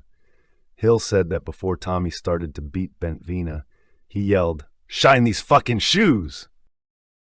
After Bentvena was beaten and presumed killed, DeSimone, Burke, and Hill placed his body in the trunk of Hill's car for transport. They stopped at DeSimone's mother's house to fetch a shovel and lime. They started to hear sounds from the trunk, and when they realized that Bentvena was still alive, DeSimone and Burke stopped the car and beat him to death with the shovel and a tire iron. Burke had a friend who owned a dog kennel in upstate New York, and Bentvena was buried there. About 3 months after the murder, Burke's friend sold the dog kennel to housing developers, and Burke ordered Hill and DeSimone to exhume Bentvena's corpse and dispose of it elsewhere. In Wise Guy, Hill said the body was eventually crushed in a car crusher at a New Jersey junkyard which was owned by Clyde Brooks. However, on the commentary for the film Goodfellas, Hill states that Bentvina's body was buried in the basement of Robert's Lounge, a bar and restaurant owned by Burke, and only later was put into the car crusher. In November 1972, Burke and Hill were arrested for beating Gaspar Schiaccio in Tampa, Florida. Schiaccio allegedly owed a large gambling debt to their friend, union boss Casey Rosado. They were convicted of extortion and sentenced to 10 years at the United States Penitentiary, Lewisburg. Hill was imprisoned with Vario, who was serving a sentence for tax evasion, and several members of John Gotti's Gambino crew. At Lewisburg, Hill met a man from Pittsburgh who, for a fee, taught Hill how to smuggle drugs into the prison. While Henry was in jail, his wife Karen had an affair with Vario. DeSimone attempted to rape Karen and beat her when she resisted. It has been speculated that Vario subsequently took revenge by telling the Gambino family about Tommy's role in Bentvina's murder. They in turn killed DeSimone. On July 12, 1978, Hill was paroled after 4 years and resumed his criminal career. He began trafficking in drugs, which Burke eventually became involved with, even though the Lucchese family did not authorize any of its members to engage in such activity. Hill began wholesaling marijuana, cocaine, heroin, and quaaludes based on connections he made in prison, making enormous amounts of money. However, a young child who acted as a mule of Hill's ratted him out to narcotics detectives Daniel Mann and William Broder. The youngster, so named by the detectives, informed them that Hill was connected to the Lucchese family. Knowing of Hill's exploits, the detectives put surveillance on him. Mann and Broder had thousands of wiretaps of Hill, but Hill and his crew used coded language in the conversations. On December 11, 1978, an estimated $5.875 million, equivalent to $28.3 million in 2024, was stolen from the Lufthansa cargo terminal at Kennedy Airport, with $5 million in cash and $875,000 in jewelry, making it the largest cash robbery committed on American soil at the time. The plot had begun when bookmaker Martin Krugman told Hill that Lufthansa flew in currency to its cargo terminal at the airport. Burke set the plan in motion. Hill did not directly take part in the heist. Hill and 2 Pittsburgh gamblers set up the 1978-79 Boston College basketball point-shaving scheme by convincing Boston College center Rick Kuhn to participate. Kuhn, who was a high school friend of one of the gamblers, encouraged teammates to participate in the scheme. Hill also claimed to have an NBA referee in his pocket who worked games at Madison Square Garden during the 1970s. The referee had incurred gambling debts on horse races. In 1980, Henry was arrested on a narcotics trafficking charge. He became convinced that his former associates planned to have him killed, Vario for dealing drugs, and Burke to prevent Hill from implicating him in the Lufthansa heist. Hill heard on a wiretap that his associates Angelo Sepe and Anthony Stabile were anxious to have him killed, and that they were telling Burke that Hill is no good and is a junkie. Burke told them not to worry about it. Hill was more convinced by a surveillance tape played to him by federal investigators, in which Burke tells Vario of their need to have Henry whacked. When Henry was finally released on bail, Jimmy told him they should meet at a bar, which Henry had never heard of or seen before, owned by Charlie the Jap. However, Hill never met Burke there. Instead, they met at Burke's sweatshop with Karen and asked for the address in Florida where Henry was to kill Bobby Germain's son with Anthony Stabile. Hill knew he would be murdered if he went to Florida.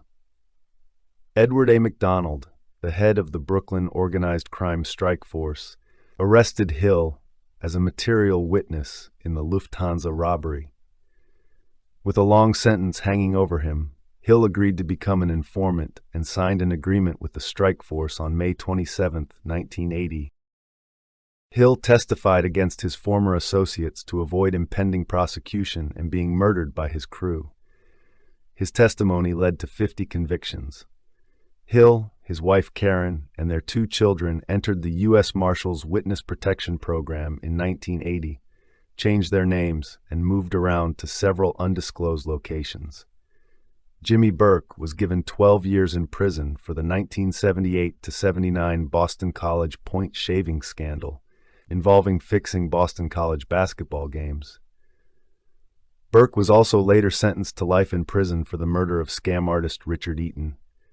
Burke died of cancer while serving his life sentence on April 13, 1996, at the age of 64. Paul Vario received 4 years for helping Henry Hill obtain a no-show job to get him paroled from prison.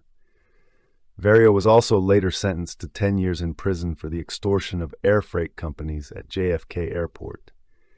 He died of respiratory failure on November 22, 1988, at age 73, while incarcerated in the FCI Federal Prison in Fort Worth. In the fall of 1981, Hill, now Martin Lewis, met a woman named Sherry Anders. After a whirlwind romance, the two got married in Virginia City, Nevada, despite the fact that Hill was already married. This led to a breakdown in many areas of Hill's life. In 1987, Hill was convicted of cocaine trafficking in a federal court in Seattle and expelled from the Witness Protection Program.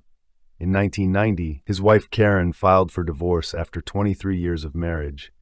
The divorce was finalized in 2002. In August 2004, Hill was arrested in North Platte, Nebraska, at North Platte Regional Airport after he had left his luggage containing drug paraphernalia. On September 26, 2005, he was sentenced to 180 days imprisonment for attempted methamphetamine possession. Hill was sentenced to 2 years of probation on March 26, 2009, after he pleaded guilty to 2 misdemeanor counts of public intoxication. On December 14, 2009, he was arrested in Fairview Heights, Illinois, for disorderly conduct and resisting arrest, which he attributed to his drinking problems. In his later years, after his first divorce, he married Kelly Allure, and then Lisa Caserta. They lived in Topanga Canyon, near Malibu, California. Both appeared in several documentaries and made public appearances on various media programs, including The Howard Stern Show, where he would often appear in drunken condition. Hill would father a 3rd child during this time. Hill worked for a time as a chef at an Italian restaurant in North Platte, Nebraska, and his spaghetti sauce, Sunday Gravy, was marketed over the internet. Hill opened another restaurant, Wise Guys, in West Haven, Connecticut, in October 2007, which closed the following month after a fire. Hill died of complications related to heart disease in a Los Angeles hospital on June 12, 2012, after a long battle with his illness, a day after his 69th birthday. His girlfriend for the last 6 years of his life, Lisa Caserta, said he had been sick for a long time. His heart gave out.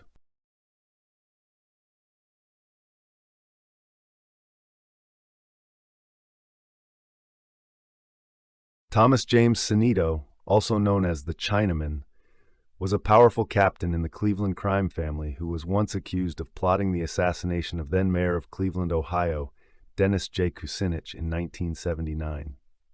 Kucinich later became a candidate for the Democratic nomination for President of the United States in the 2004 and 2008 elections. Sanito was born on Woodland Ave in Cuyahoga County, Ohio. His father was a maternal cousin of the convicted corrupt Cleveland municipal prosecutor, Thomas Longo, who represented the Bedford, Highland Hills, and Chagrin Falls townships, and was a candidate for the Bedford municipal judgeship in May 1997. Sanito was the nephew of Giuseppe Antonio Berardinelli, Joey Maxim by marriage, the legendary Italian-American boxer who became the 1952 lightweight boxing champion of the world.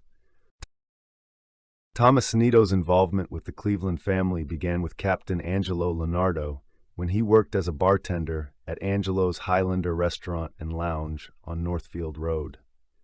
Prior to this acquaintance, he had served many years as an errand boy for the mob, tending various vending machine routes.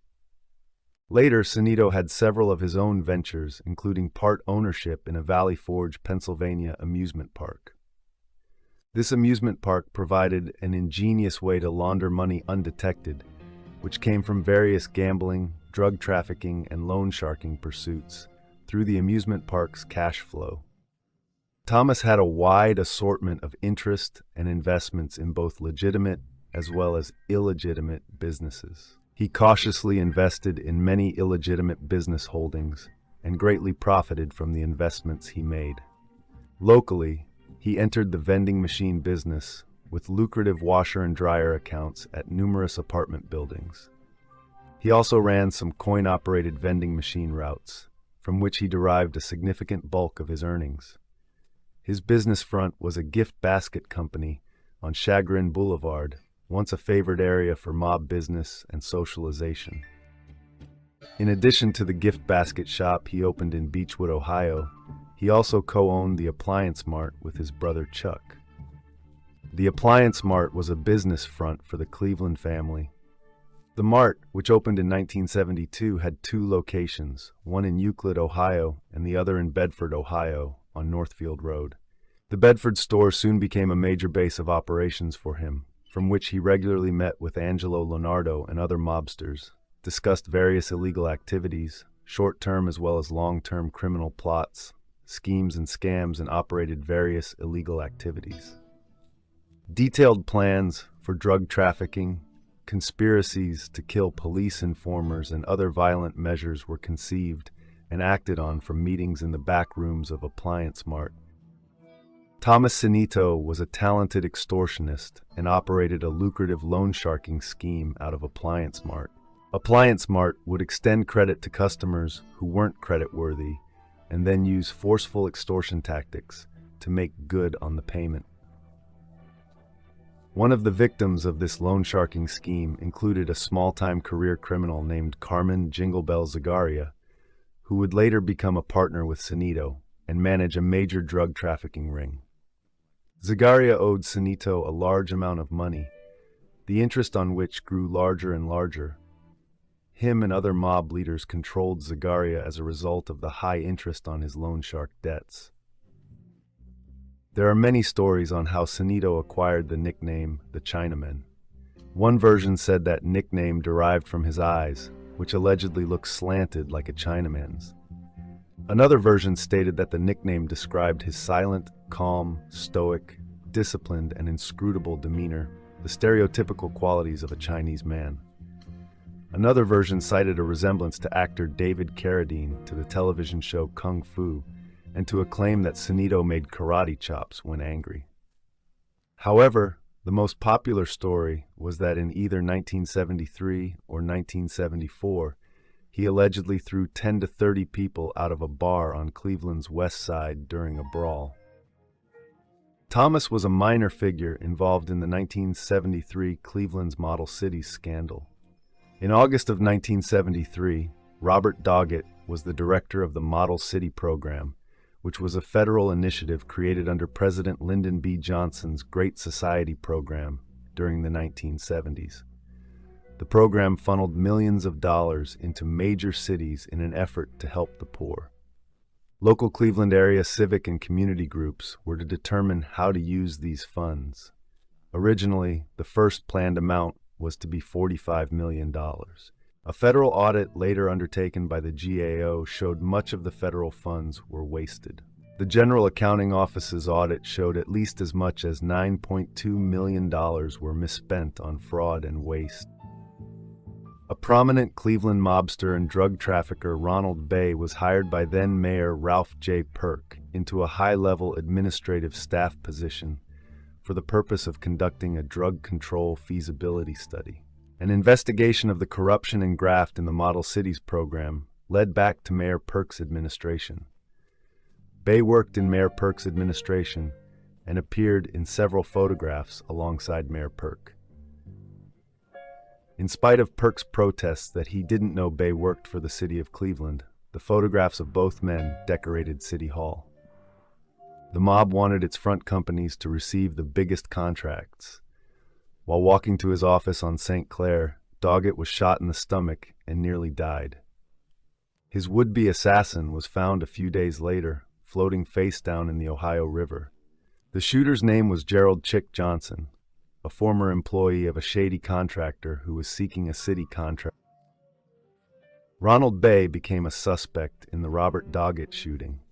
Cleveland police investigators uncovered information that 3 days earlier, Doggett had refused to pay Bay's $3,111 fee on his service contract. A special grand jury was convened to investigate the Model Cities shooting. Its purpose was to investigate Doggett's shooting and how the Model Cities program was administered. Sunito was one of the witnesses subpoenaed to testify. According to Sonnet Edward Kovacic of the Cleveland Police Intelligence Unit, Johnson's car was leased from a dealership where Thomas Sunito worked. Although Sunito was granted immunity from any charges that might result from this special grand jury's findings, he refused to cooperate and testify before a grand jury. No individuals, including Bay, were ever indicted from the results of this special grand jury. In 1975, the legendary Irish-American mobster Danny Green began asserting himself in the vending machine racket, which had traditionally been a mafia racket, and began muscling into many of the Cleveland Mafia's gambling operations. This greatly angered the Cleveland family leadership. According to a mob informant, this move brought him into conflict with Sunito. Sunito considered Green an extortionist and felt that Green's coined operated laundry contracts with their excessive fees were nothing more than extortion. Danny Green controlled some of the more lucrative laundry contracts which Sunito was competing for. Sunito and mob associate Joseph "Joey Loose" Iakabachi soon murdered one of Green's associates. Green's response was to have one of his gang, possibly his cousin, Kevin McTaggart, wire a bundle of dynamite to the frame of Sunito's car. Sunito found the bomb in his car, attached to the frame. He removed the bomb, disarmed it, and later destroyed it. This act of war by Green drew Sunito into the Mafia war with Green in Cleveland during the 1970s, where he would play a significant role. As the Cleveland family waged its gang war against Danny Green, newly elected Mayor Dennis J. Kucinich fought hard to sever the Mafia's old ties to local government. In 1977, Kucinich mandated that all city contracts Cleveland had with various companies would be reevaluated. In an effort to save money for the financially strapped city, he would have these contracts rebid on, with the contracts going to the lowest bidder. This decision put him at odds with the Cleveland mob. That same year, Kucinich refused to sell Municipal Light, Cleveland's public power plant, to private interests that stood to financially gain from the purchase. The Cleveland family didn't care whether or not Kucinich sold the Municipal Light system to the highest bidder. Its sale didn't affect them. Rebidding on the city contracts they held through various front companies would, however, adversely affect the Cleveland family's interests. The most coveted deal was the garbage hauling contract once held by Danny Green, before an associate of his named James Palladino took it over. Palladino made no secret of his contempt for Kucinich after the mayor awarded the contract to another businessman not directly connected to organized crime. Some city contracts, especially in garbage hauling, had been under total mob control since the late 1940s. When Kucinich announced in both daily papers, the Plain Dealer and the now-defunct Cleveland Press, that he planned to review all city-held contracts and open them to the lowest outside bids, it greatly infuriated the Cleveland family hierarchy. Kucinich also began reviewing all of the garbage hauling contracts after coming to office. Every mob-held front company having any city contracts were to be investigated and criminal charges brought against the racketeers. This meant being convicted on federal racketeering charges under the Racketeer Influenced and Corrupt Organizations Act, with its stiff penalties, such as long jail sentences. These aforementioned reasons propelled mob boss James Licavoli, with the advice of Angelo Leonardo, to order a hit on Kucinich in 1978. In face of some opposition by lower-level associates, Thomas Sunito stubbornly defended Licavoli's decision, and it was then decided to use the services of an outsider professional hitman, since using local associates for the job could trace back to them. Sunito's uncle Joey Maxim, who worked in an Atlantic City casino, helped him contact a contract killer. However, the supposed killer was, in fact, an undercover Maryland State Police officer using the name Gene, who specialized in posing as a contract killer. The two met in the Atlantic City casino where Maxim worked. Gene walked into the casino's lounge where he'd been told to meet Cinito. During the meeting, Cinito introduced himself only as Tommy and successfully hired Gene for the assassination plot. Gene was initially paid $25,000 for his services. After the meeting, Gene informed Cleveland police, and they soon made a connection to Thomas Cinito after checking into police records. Several bizarre plans were discussed. One was to kill Kucinich as he left Tony's Diner on West 117th and Lorraine Avenue. Gene would perch on an outside steel fire escape across the street, armed with a sniper rifle, and shoot Kucinich when he came out of the diner. A second plan was to shoot him as he marched down Euclid Avenue in the 1979 Columbus Day Parade. But the hit didn't happen because an ulcer inside Kunicich's stomach burst before the event, and the mayor was rushed to the hospital. The assassination plot continued for 3 long years, but never came to fruition. When Cleveland Trust called in long-standing debts in retaliation for Kucinich's refusal not to sell municipal light, the city went into default and Kucinich's popularity plummeted. The hit was eventually called off when Kucinich did not win re-election in 1979. Gene returned to Maryland.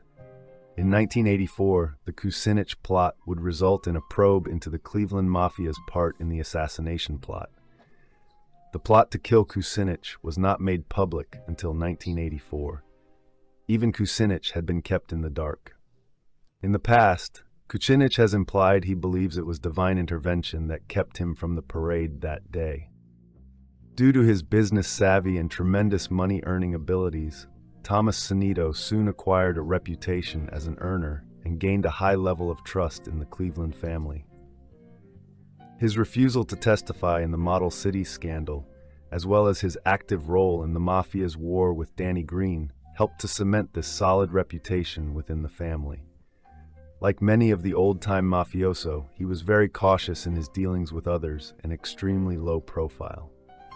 These factors caused him to slip away, unknown and undetected, from the attention of local law enforcement for a short period of time. Unlike many of his fellow mobsters such as Carmen Zagaria and Kevin McTaggart, Thomas Cinito was not a psychopath. Ever the diplomat, Cinito always preferred to primarily use reason rather than violence when dealing with a problem. He saw murder only as a means of preventing treachery and protecting their interests and profits from their criminal enterprises. However, Cinito would never shy away from using violence or committing a murder to protect his or the family's interest when the situation deemed it necessary.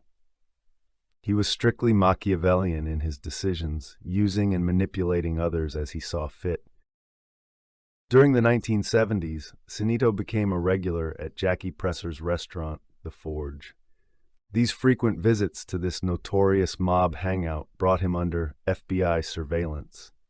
Throughout this period, Cinito and his mob cohorts never realized that Presser, along with his business partner Tony Hughes, were FBI informants. Presser had been feeding information to the FBI about Mafia activities since 1968. When Angelo Leonardo was promoted to underboss in 1976, Cinito was given control over Leonardo's crew. Upon his promotion, Cinito also received a share of the profits, which were regularly being skimmed from the Stardust, Fremont, and Desert Inn casinos in Las Vegas by the Chicago outfit and the various Midwestern Mafia families. The Cleveland family received a total of about $40,000 a month from the skim. In the midst of the Mafia's war with Green, James Licavoli gained permission from Anthony Salerno, head of the Genovese crime family, to initiate 10 new official members, including Thomas Cinito in 1977. In '79, Cinito, together with his mob colleague, Joseph C. Gallo, was eventually made into the Cleveland family.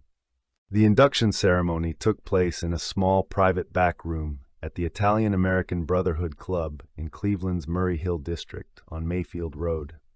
The sacred Mafia vow of omerta was administered to the duo by the underboss, Angelo Leonardo. Also present in the ceremony was mob boss James Licavoli and Charlie Casra, a retired member of the Cleveland crime family. After the assassination of Green, Sanito became heavily involved in the drug trade. The underworld war with Green and his subsequent assassination resulted in a massive federal crackdown that proved to be very costly and disastrous for the Cleveland crime family. Many high-ranking mobsters were incarcerated and convicted for crimes related to the war, and the Cleveland family was losing a lot of money and potential profits due to these incidents. Determined to recover most of the profits lost, the Cleveland family soon turned to the previously taboo rackets of narcotics trafficking. In spite of the official no drugs policy, Sanito engaged in drug trafficking for the family, and did so with the tacit approval of the imprisoned mob boss, James Licavoli. However, Cleveland underboss Angelo Leonardo was totally opposed to drug dealing and unsuccessfully tried to steer Licavoli against it. During this period, the Cleveland crime family was involved in a large-scale narcotics network that distributed and sold marijuana, cocaine, quaaludes, and other controlled substances. The narcotics network was overseen by Cleveland mobster Carmen P. Zagaria, who was controlled in the operation by Sanito and another captain, Joseph Charles Gallo. In spite of his Italian-American heritage and deep involvement in business dealings with the Cleveland crime family, Zagaria refused Gallo's offer to be made into the family with the rank of a captain. It is estimated that in 1981 alone, Zagaria's drug network brought in approximately $15 million and was considered the largest narcotics network in Northeast Ohio. Years later, while testifying in front of the U.S. Senate, Leonardo testified that Sanito was running a major narcotics trafficking network for the Cleveland family in the late 70s. The profits were delivered up to Licavoli, with Sanito taking a cut. He also stated that, at that time, Sanito was known for organizing hits on anyone who crossed him, not only other drug dealers stepping on his turf, but friends too. The massive drug ring operation created by the merger of the smaller drug rings in the 1970s continued to operate and generate profit for the mob. It operated until the FBI arrested and got convictions to imprison the drug kingpins running it. Cocaine, marijuana, repackaged illegally obtained prescription drugs, hashish, LSD, PCP, and heroin were sold through Zagaria's ring. Drug mules made regular deliveries of raw drugs to safe stash houses in Cleveland. The raw drugs would then be processed for street sales. Zagaria recruited new street-level workers to keep the drug operation running: money counting, distribution, mules, processing raw drugs for sale, and selling the drugs. Some of these new recruits, Keith Ritson and Green's cousin, Kevin McTaggart, were former members of the Celtic Club. The Gallo, Sanito, and Zagaria drug operation flourished, a triumph for all of its managers. The Zagaria, Gallo, and Sanito drug ring accounted for 40% of illegal drug sales in Cuyahoga County. The drug ring's activities drew the attention of the FBI, and it began a 2-year investigation of the drug ring's activities. After becoming the focus of an FBI investigation codenamed Operation Busmark, Carmen Zagaria was convicted in state court of selling drugs and sentenced to 10 to 30 years in prison. He became a fugitive while out on bail, but gave himself up to the FBI at Holy Cross Cemetery on September 23, 1982. Facing the original conviction and sentence, additional federal drug charges, weapons charges, and potential indictments against his family members, Zagaria became a government witness and admitted to leading a drug enterprise and over 19 murders committed by the network. With his near photographic memory, Zagaria's testimony would prove incriminating and quite damaging to his former crime associates. He would go on to testify against Sanito, Angelo Leonardo, Joseph C. Gallo, and Kevin McTaggart for vast narcotics dealings and the 19 murders. Sanito was involved in the murder of a Cleveland gangster named Joseph Bonarigo, After supposedly hearing of a murder threat against the Cleveland family hierarchy from Bonarigo, Sanito went to Licavoli and Leonardo and informed them of the threat. Tommy Sanito was then given permission to contract for Bonarigo's murder, which was given to Joe Iacobacci. Iacobacci used the help of a Hells Angels member in the murder of Joe Bonarigo. However, after finding out that Sanito was in the dope business with Zagaria, Angelo Leonardo assumed that Sanito wanted Bonarigo out of the way for his dope business, and not because of any real threat to them. David Perrier had been a collector of loan shark debts for Thomas Sanito. Perrier had a drug problem and would get drunk and get into fights at the local bars. Sanito had told Angelo Leonardo that he was worried about Perrier, as he thought Perrier had already talked to law enforcement about Sanito's illegal activities. One time, Perrier created a scene at a bar in Mayfield Heights, Ohio, when he made statements against Licavoli and slapped Licavoli's friend, Steve Darby Calcavecchio. Later, Perrier met Licavoli and got on his knees and begged Licavoli's forgiveness. Perrier continued his erratic behavior. Around 1981, Perrier was found shot to death. Suspecting that Perrier was talking to the feds, Thomas Sanito killed him. He and another mobster picked Perrier up and drove him to an area near Warren, Ohio. After repeatedly shooting Perrier 4 to 5 times in the head, Perrier didn't die and continued to struggle with them. According to Leonardo's testimony to the Committee on Governmental Affairs in 1988, Perrier told Sanito, "You son of a bitch. I thought we were brothers." Perrier lived for a short while, then died. They then dumped the body from the car. Sanito then disposed of the car by burning it, as it was soaked with blood. After Mafia boss James Licavoli was indicted for racketeering in connection with the murder of Danny Green in 1982, Angelo Leonardo took control of the Cleveland crime family. He led the family until 1984. During that year, Leonardo was convicted of running Zagaria's drug trafficking network and was sentenced to life in prison. He then became an informant, making him the highest-ranking mafia turncoat up to that time. He informed on powerful mafiosi from numerous families while in prison and caused serious damage to the Cleveland family's infrastructure. On October 16, 1981, Sanito was convicted of conspiring to conduct a racketeering activity, engaging in a racketeering activity, making extortionate extensions of credit, making collections of extensions of credit by extortionate means, attempting to evade income tax, and filing false and fraudulent income tax returns.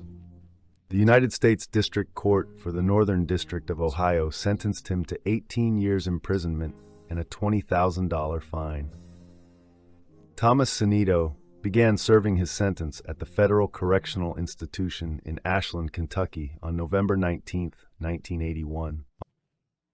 On July 2, 1986, Tommy Sanito pleaded guilty to charges of engaging in a continuing criminal enterprise and possession with intent to distribute cocaine. He was sentenced by the United States District Court for the Northern District of Ohio to a term of imprisonment of 22 years and a concurrent term of imprisonment of 5 years with a special parole term of 3 years. This sentence was to run concurrently with the federal sentence Sanito had been serving. On July 17, 1986, Sanito pleaded guilty to voluntary manslaughter in connection with the 1981 execution murder of David Perrier in Trumbull County. He received a sentence of 7 to 25 years for manslaughter from an Ohio state court. Even while incarcerated, Sanito remained a major influence in the Cleveland Mafia. Angelo Leonardo warned the FBI that Sanito was one of the few made members who possessed the strong will and determination necessary to revive the Cleveland family after being released from prison. From prison, Sanito recommended 2 new members, Russell Papalardo and Joseph Loose Lips Iacobacci Jr., be inducted into the Cleveland crime family in 1983. He was seeking early release from the state parole board when he died of a heart attack in the exercise yard at the Belmont Correctional Institution near St. Clairsville, Ohio. He was 59 years old at the time of his death.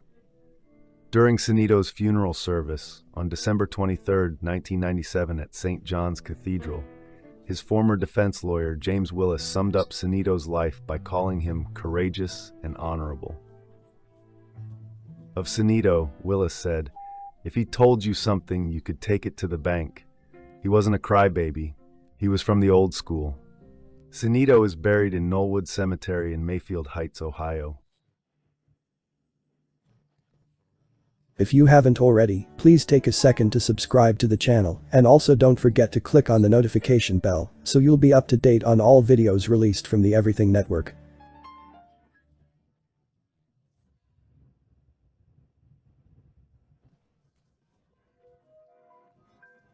Nicknamed as Tommy the Greek, he was a Greek-American gangster who was associated with the Irish mob in New York City. A convicted armed robber, he was an enforcer for Hell's Kitchen crime boss Mickey Spillane during his war against Jimmy Coonan in the 1970s. He was murdered in 1977 as a result of a conflict between Spillane's gang and the Genovese crime family. Thomas Kapatos, who was also known as Thomas Russo, lived in Fort Lee, Union City, and West New York in New Jersey, and was employed as a shoreman on the west side of Manhattan, New York. He was described by New York Daily News writer Joseph McNamara as a muscular man standing 5 feet, 9 inches tall, with an explosive temper. Tommy was arrested in possession of 2 handguns in 1937, a .32 caliber revolver and a .38 caliber Smith & Wesson police revolver, shortly after the fatal shooting of Albert DeLulio on 48th Street in Manhattan. The .38 caliber revolver contained 4 discharged cartridges, and boxes containing .32 caliber cartridges and .38 caliber cartridges were subsequently found during a search of his home. He claimed to have unwittingly picked up the guns after finding them on a stoop as he made his way to the elevated train after finishing work at the 48th Street Pier. Discovering DeLulio's body nearby, he became frightened that he might be framed as the killer and started running away from the scene when he was apprehended by police. Russo was convicted of second-degree murder in the death of DeLulio and sentenced to 20 years to life in prison on November 29, 1938. He was paroled in 1954, but was returned to prison for violating parole. Years after his murder conviction, he learned that there had been a witness, Michael Denise, who had seen 2 individuals fleeing from the scene of DeLulio's killing immediately after the gunshots were fired, and that Denise had stated that Tommy was not one of these 2 individuals. Denise had also said that after the 2 persons fled the scene, he had then seen Tommy walk upon the scene of the crime. This statement by Denise was consistent with Tommy's version of events. The existence of Denise had never been disclosed to the defense by the prosecution. Tommy's attorney, Joseph Ehrenstein, filed a habeas corpus petition on his behalf based on this new information.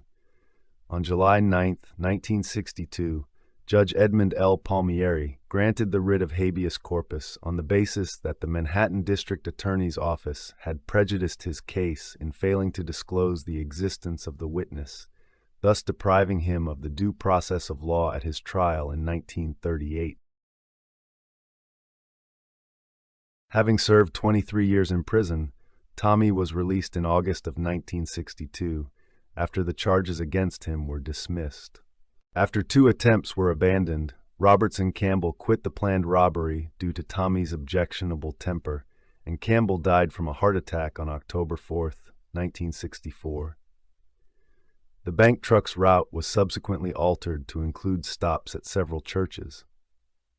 On the morning of December 21, 1964, 3 masked men armed with pistols handcuffed 4 priests and a janitor inside St. Anthony's Church on Beach Street in Paterson, and then held 2 guards at gunpoint as they arrived to pick up the church's Sunday collection. The 3 gunmen then escaped with $1,100 in collections from the church and $511,000 from the money truck in a Chevrolet, driven by a fourth robber. The robbery was the largest ever to occur in Paterson and the largest in the New York metropolitan area since the theft of $3 million in cash and securities from a Manhattan bank in 1878. Russo's share of the loot exceeded $100,000. He and Callahan used the proceeds of the robbery to start up a loan sharking racket. On November 8, 1963, Tommy Russo and 4 others took part in what was dubbed by the press as the Great Bungled Jewel Robbery of 1963, the attempted theft of a $3 million interstate jewelry shipment being transported in a station wagon by 6 employees of the AAA Jewelry Service. Driving a black sedan and disguised as policemen, he and another man ordered the station wagon to pull over in Hell's Kitchen before holding the employees at gunpoint and ushering them into a following panel truck where they were shackled and handcuffed. The heist failed, however, as the robbers were unable to drive the station wagon because it had a standard gear shift, which they did not know how to operate. Rather than alert authorities, nearby workers who witnessed the attempted robbery then looted the jewels themselves. Approximately 90% of the stolen valuables were ultimately recovered. Thomas was identified as a suspect by the New York City Police Department shortly after the failed robbery. In early 1964, he joined a gang of would-be robbers consisting of John Pierce, Charles Roberts, Frank Machine Gun Campbell, and Henry Speedy Speditz. The group were known to each other and frequented the Market Diner on West 51st Street in Hell's Kitchen, which was a gathering place for men who worked in the neighborhood. Recruited by Pierce because he owned several garages in New Jersey, as well as pistols, a machine gun, and other necessary equipment and paraphernalia, Tommy orchestrated a plan to heist the First National Bank of Passaic County, New Jersey money truck as it passed through a secluded side street in Paterson.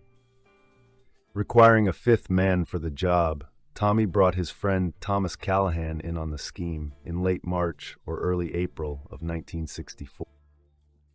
Callahan and Speditz attracted the attention of the FBI in early January 1965 after buying new cars and going on expensive vacations in Miami. Callahan was questioned at the Miami FBI office on January 22, 1965, but refused to speak. Various items were reported missing from 2 stolen cars used in the bank truck robbery, were then discovered during a search of Speditz's apartment in the Bronx, and a streak of white paint found on the fender of one of the vehicles was traced to a scraped door in a garage owned by Pierce.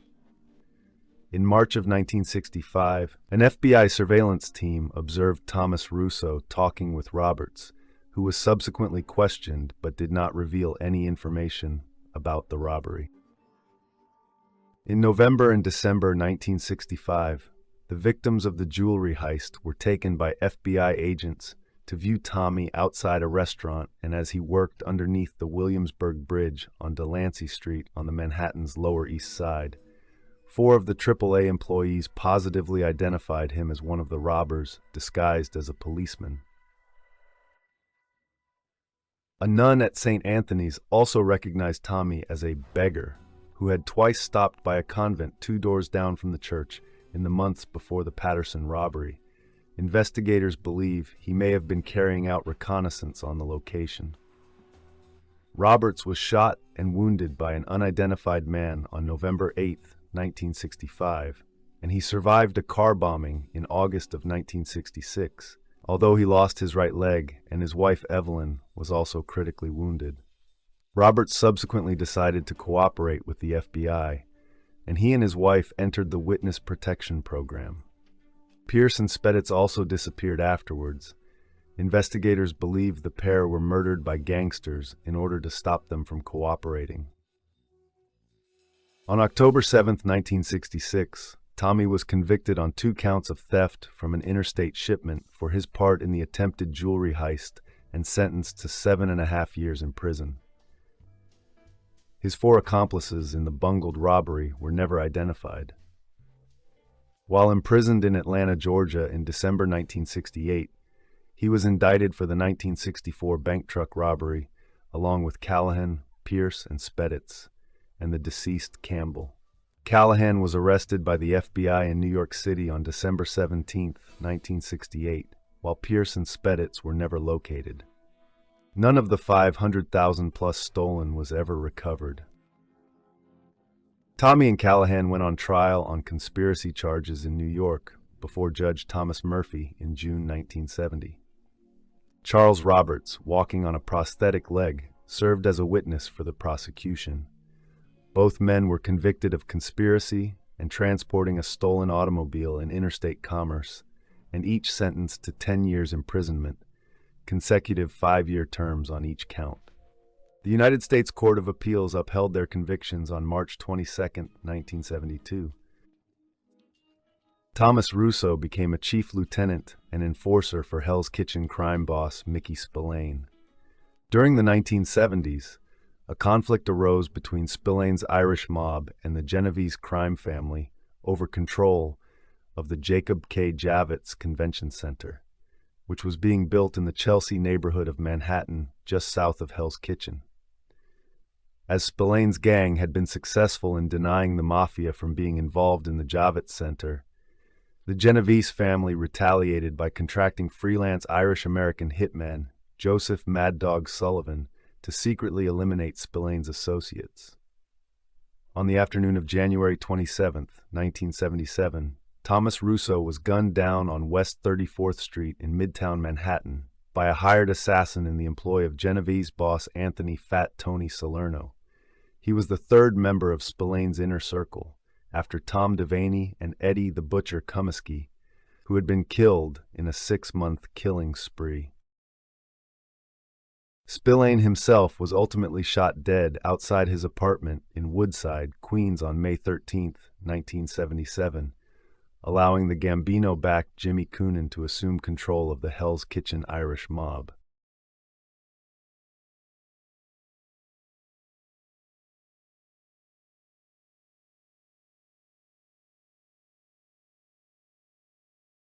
Edward Comiskey was born in 1934 and grew up in Hell's Kitchen. He played hockey with many future Westies-aligned criminals at Hell's Kitchen Park and boxed at Boys and Girls Clubs of America, and eventually started burglarizing commercial buildings in Lower East Side Manhattan and cargo from warehouses in West Side Manhattan. He was a high school dropout, like many of the Westies. T.J. English described him as curly black hair, piercing blue eyes, and the cockiness of a bantam rooster.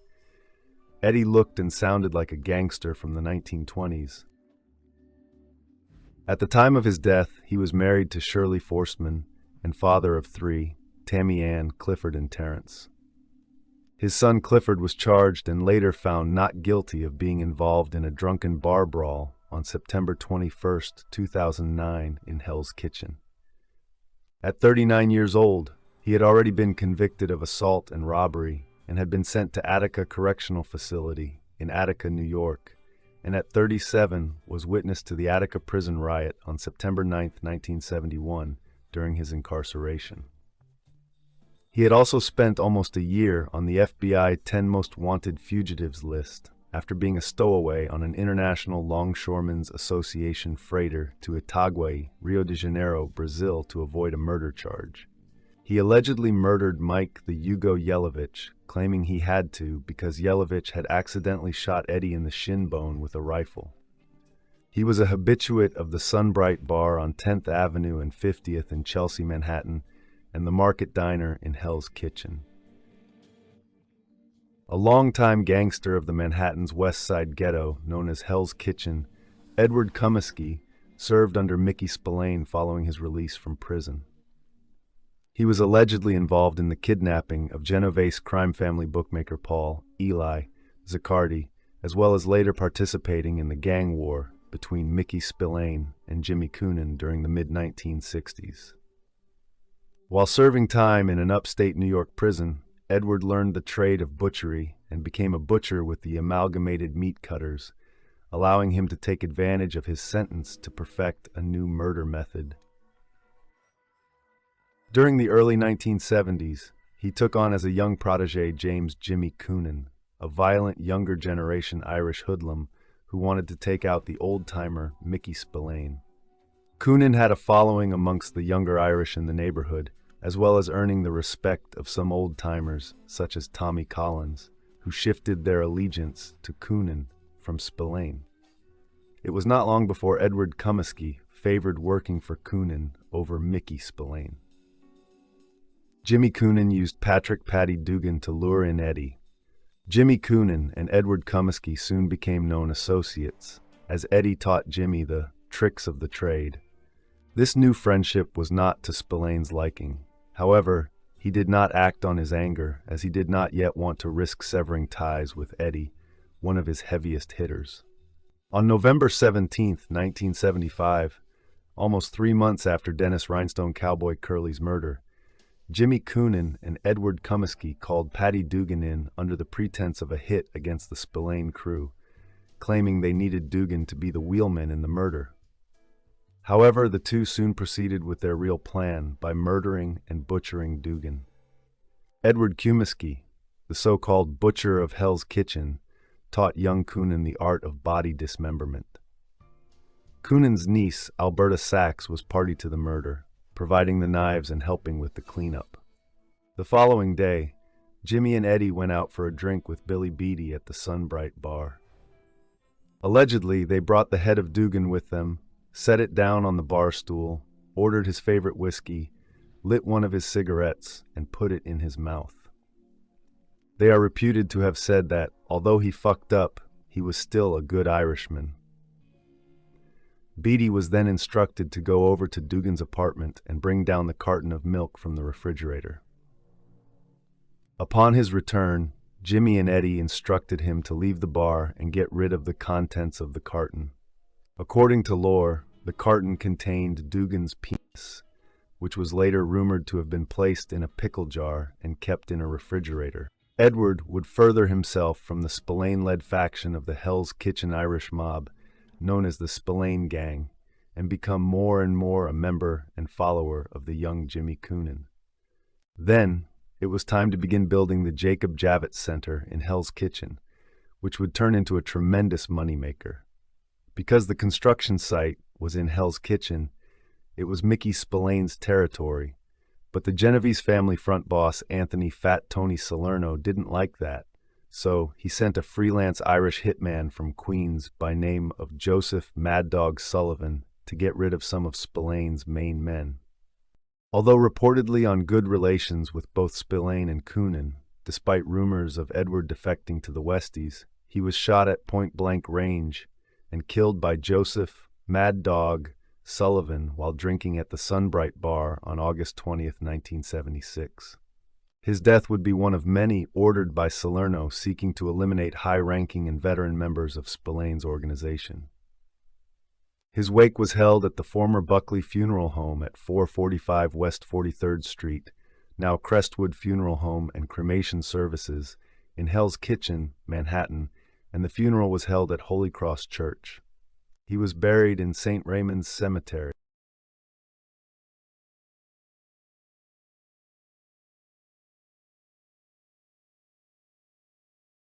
Frank Calabrese Sr. was born in Chicago, Illinois on March 17, 1937, to James and Sophie Calabrese. He grew up on the west side of Chicago, dropped out of school in the 4th grade, and sold newspapers on Grand Avenue, he told jurors during a trial in 2007. He also told jurors that his family was so poor that they would eat oatmeal for dinner.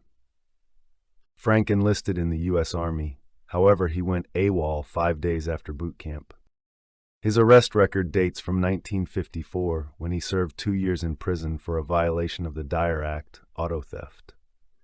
He was the outfit's Chinatown, or 26th Street, crew boss, who provided loans to hundreds of customers at exorbitant interest rates that varied from 1% to 10% per week. The federal government estimates that Calabrese's crew grossed more than $2 million. He instructed his crew members to do anything you have to do to collect the loans. If a debtor did not have the money, the Calabrese crew would seize the debtor's car, home, and business.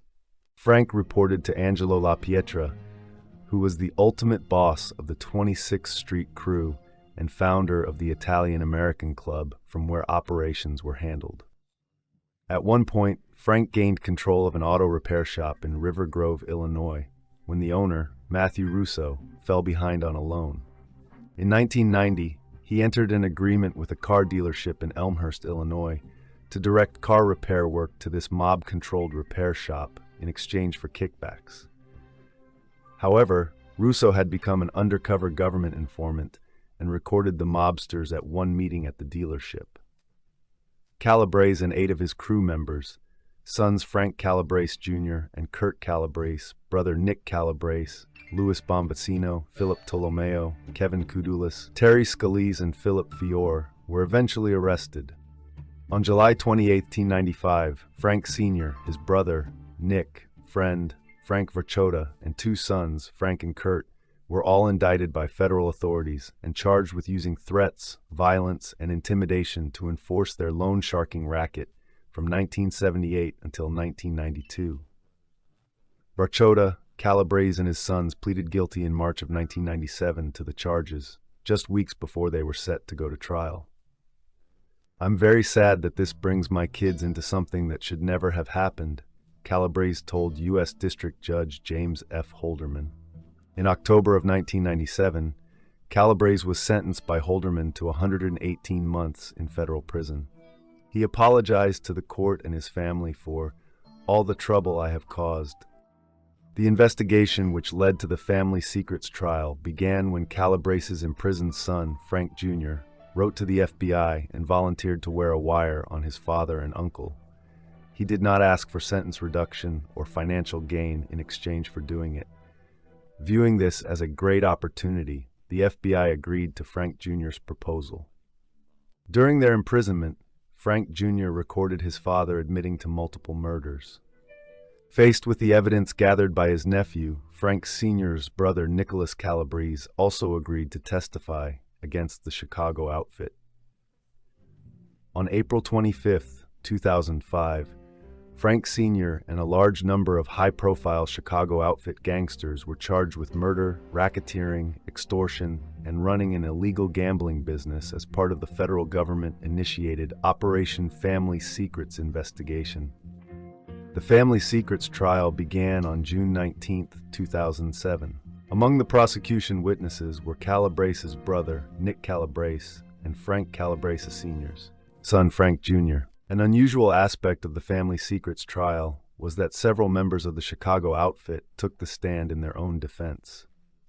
Frank Senoir testified on August 16, 2007, that he was not a made member of the Chicago outfit, but he acknowledged that he put out street loans and that he paid a mob boss some of the proceeds. On September 10, 2007, Calabrese and other outfit defendants were convicted of a racketeering conspiracy that included murder, extortion, and loan sharking. On September 11, 2007, during a court hearing to determine whether Calabrese and Verchota were also guilty of various murders related to the case, Verchota exclaimed, "Them are lies," in response to a prosecutor's statement that Verchota had left a trail of bodies, literally.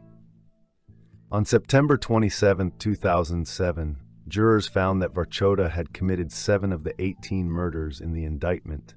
Of the 18 murders, Verchota had been accused of taking part in 13 of them. After the verdict, news came out that a juror had alleged that on August 27, 2007, Calabrese had said or mouthed, "You are a f***ing dead man," to prosecutor T. Marcus Funk. On April 10, 2008, Judge James Zagel denied a request to order a new trial in the case, saying that he did not believe that the threat had tainted jurors. However, the threat resulted in Calabrese being placed in highly restrictive lockdown during his stay in the Metropolitan Correctional Center in Chicago while awaiting sentencing. On January 28, 2009, Judge Zagel sentenced Calabrese, then 71, to life in prison for his crimes and called the acts he had committed unspeakable. On finding prosecutors had proven the murder allegations, the judge sentenced Calabrese for all 13 slayings. On June 8, 2011, Calabrese was indicted on charges of conspiracy to defraud the United States and attempting to prevent seizure of his property. The charges were announced the next morning by the U.S. Attorney's Office in Chicago. Calabrese was accused of plotting with a former prison chaplain to recover a violin hidden in a Wisconsin house. Calabrese and his first wife, Dolores, divorced in 1984. He had 4 children, Frank Jr., Kurt, Nick, and Emilio, by a longtime Cuban mistress from New York by the name of Flor Sosa. During an interview, Kurt stated that the youngest Calabrese son, Nick, did not get involved with their father's criminal enterprise, presumably due to the age difference between Nick and his 2 elder brothers. Calabrese resided in Oak Brook, Illinois, until his imprisonment in the mid-1990s. Frank Calabrese died at the age of 75 on Christmas Day in the year of 2012 at the Federal Medical Center, Butner, North Carolina. The Federal Bureau of Prisons did not release details for the cause of death.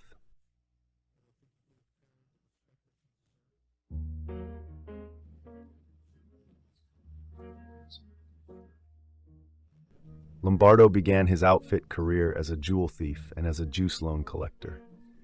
In 1963, he was arrested and charged with kidnapping and loan sharking, but was acquitted after a factory worker who had owed $2,000 and who was behind on his payments could not positively identify Lombardo.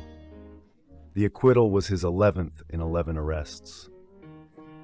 Lombardo, who by the late 1960s was referred to as an up-and-comer in the Chicago outfit along with Angelo La Pietra, known as The Hook, would take over the outfit's operations in Las Vegas in 1971.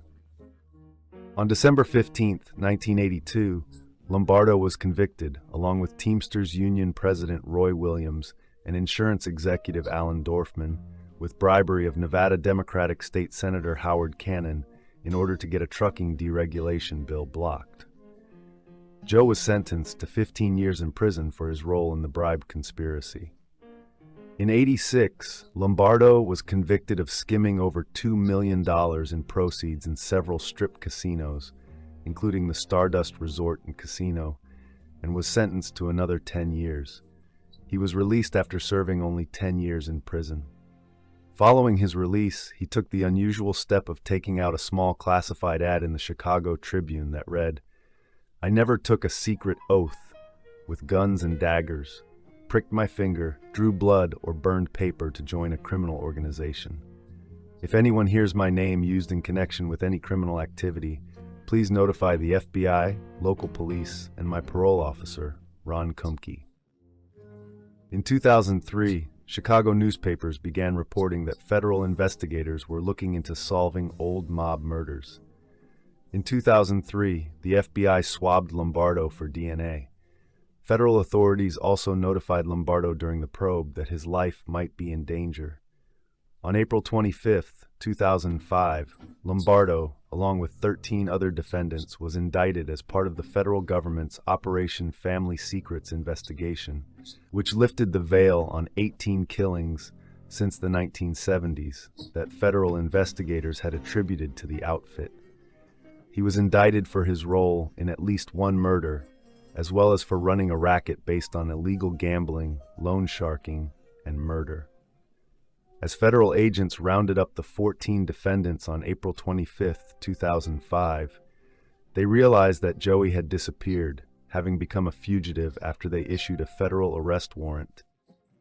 While his whereabouts were unknown, he wrote letters to his lawyer, Rick Halprin, but directed toward the judge in the trial, in which he claimed to be innocent and requested a $50,000 recognizance bond, offered to take a lie detector test, and asked to be tried separately from the other defendants in the Family Secrets case. All requests that U.S. District Judge James Zagel denied. The first letter from Lombardo surfaced on May 4th. 2005 was 4 pages long and riddled with spelling and grammatical errors. "I am no part of a enterprise, have no part in the poker machines, extortion loans, gambling, and whatever else the indictment says," the letter read. "About the 18 murders in the indictment, I want you to know that I was not privy before the murders, during the murders and after the murders, and to this present writing to you. Lombardo also told Zegel in the letter, I want you to know that I am not a violent man in any way, shape, or form. I do not own or have any weapons of any kind. If the FBI should find me, I will come peacefully and no resistance at all. Lombardo also asked Zegel, if you have any ideas or suggestion of what I should do, notify my lawyer. He could reach me by the media. In August and September 2005, Lombardo sent more letters to his attorney, indicating that he had been following local news coverage of a state hearing involving allegations that the mayor of Rosemont, Donald Stevens, had met with several members of the Chicago outfit. In response, Halpern quipped of his still-at-large client's newspaper reading habit. I doubt that he has a home subscription. The FBI then offered a $20,000 reward for information leading to Lombardo's capture. On January 13, 2006, after over 8 months at large, a bearded, unkempt Lombardo was captured by FBI agents outside the Elmwood Park, Illinois home of his longtime friend Dominic Calarco. Federal agents had been tipped off to Joey's whereabouts after he had visited dead outfit mobster Tony Spilotro's brother, who was a dentist, Patrick Spilotro, for an abscessed tooth. He was carrying $3,000 at the time of the arrest. At his arraignment, he pleaded not guilty. He also revealed that he had atherosclerosis and had not seen a doctor while he was at large because I was unavailable, prompting laughter in the courtroom. During the trial, which was prosecuted by Assistant U.S. Attorneys Mitchell Mars, T. Marcus Funk, and John Scully, Lombardo took the stand in his own defense, denying any involvement in the September 1974 murder of Daniel Seifert, claiming to have been at a police station at the time of the slaying, reporting the disappearance of his wallet. Federal prosecutors, however, noted Lombardo's fingerprint on the title application for a car used in the murder of Daniel Seifert. In addition, prosecutors pointed out that employees of an electronics store identified Lombardo as the purchaser of a police scanner used in Seifert's murder. He was murdered in Bensonville, Illinois on September 27, 1974, execution style, and federal prosecutors say it was committed in front of Daniel's wife, who was holding her young son in her arms. On September 10, 2007, Lombardo was convicted of racketeering, extortion, loan sharking, and murder. On September 27, 2007, the same jury found Lombardo guilty of the 1974 Seifert murder. On February 2, 2009, Zegel sentenced Lombardo, seated in a wheelchair, to life in prison for the convictions. Lombardo had continually professed his innocence, telling the court, "Now I suppose the court is going to send me to a life in prison for something I did not do." He also said he was sorry for the suffering of the Seifert family, but added, "I did not kill Danny Seifert." Zegel had told Lombardo, "Mr. Lombardo, you are not like the toxic creature I've seen forming in one of your co-defendants," referring to Frank Calabrese, Sr., whom Zegel had sentenced to life in prison the previous week. But after Lombardo had insisted his innocence, Zegel also said, "The worst things you have done are terrible, and I see no regret in you." In September 2006, while in federal lockup at the Metropolitan Correctional Center in Chicago, Lombardo had a heart attack and was brought to Northwestern Memorial Hospital, where he was diagnosed as having had a minor heart attack. He was put into an operating room where he underwent surgery to have a stent installed, his fourth stent procedure. It was also reported he suffered from throat cancer and that his gallbladder had been removed. He served his sentence at ADX Florence Supermax Prison, where he died on October 19, 2019, at the age of 90. Lombardo earned the nickname the Clown from his joking demeanor and for his various antics, including grinning wide for mugshots and for departing a 1981 court appearance at the federal court's building in Chicago, holding a Chicago Sun-Times newspaper in front of his face with a hole cut out so he could see.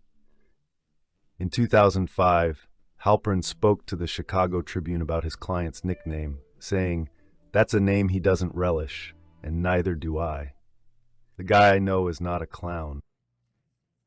Lombardo married Marian Negro in a Catholic ceremony in 1951. They had 2 children. Lombardo lived in the same modest condominium building on West Ohio Street on the near west side of Chicago from the time he was married until he became a fugitive in 2005. Him and his wife Marian reportedly divorced in 1991, but he continued to reside in the same condominium building, moving after his divorce to a basement unit. In 2006, federal prosecutors alleged that Joey's divorce was a sham to hide money. "If you think it's a sham divorce, investigate it," his attorney Rick Halpern told reporters on February 9, 2006. Prosecutors said Marian Lombardo appeared to have sold 3 parcels in Florida held by the MJJ Trust for more than $4.5 million in 2003. They said there is a May 1992 dissolution of marriage record, but that it appears the Lombardos lived together until the latest indictment. They said 2 warranty deeds recording the sale of the Florida property referred to Marian Lombardo as a married woman. The Lombardos' lawyer had stated that the assets had been placed in an irrevocable trust for Lombardo's family.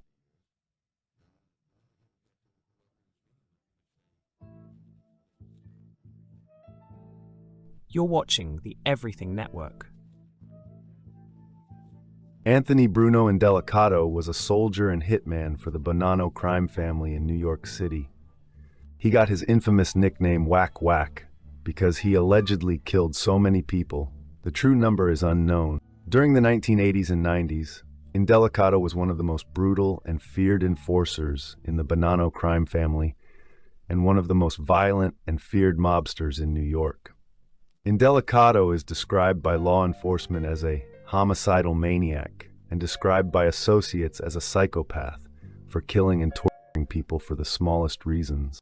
He is a notorious and much feared hitman and has a long-time reputation for being a psychotic killer and an extremely violent and sadistic enforcer. He was a known vicious killer and sadist who enjoyed hurting, torturing, and killing people. He was known for torturing people before killing them by use of blowtorches, acids, brass knuckles, baseball bats, hammers, and stiletto switchblades. He would use all of those particular weapons to brutally and mercilessly torture his victim to death for several days. His favorite weapons were a blowtorch, brass knuckles, and hydrofluoric acid. He would use a large blowtorch to mercilessly burn someone's feet, face, back, and hands. He would use the brass knuckles to punch his victim in the face, ribs, and back, and to break their bones. He used such brutal, savage, and ruthless methods that even scared his fellow mobsters, associates, rivals, and even veteran law enforcement officials. He told many of his associates that he loved and enjoyed hurting people. According to some FBI forensic psychologists, Anthony largely expressed classic serial killer behavior and was a pure psychopath with no conscience at all. Born in 1947, Anthony Indelicato was the son of Alphonse Indelicato, a powerful capo in the Bonanno family, and stepson of Mary Elizabeth McFadden. Indelicato is a paternal nephew of Bonanno capo Joseph Bruno Indelicato, cousin to another Bonanno crime family capo. He allegedly developed a cocaine dependency. The cocaine made him so paranoid that he was even suspicious of himself. On one occasion, he even hassled Frank Lino's girlfriend, Andrea Giovino, and once broke into Frank's Florida home while she was asleep looking for cocaine.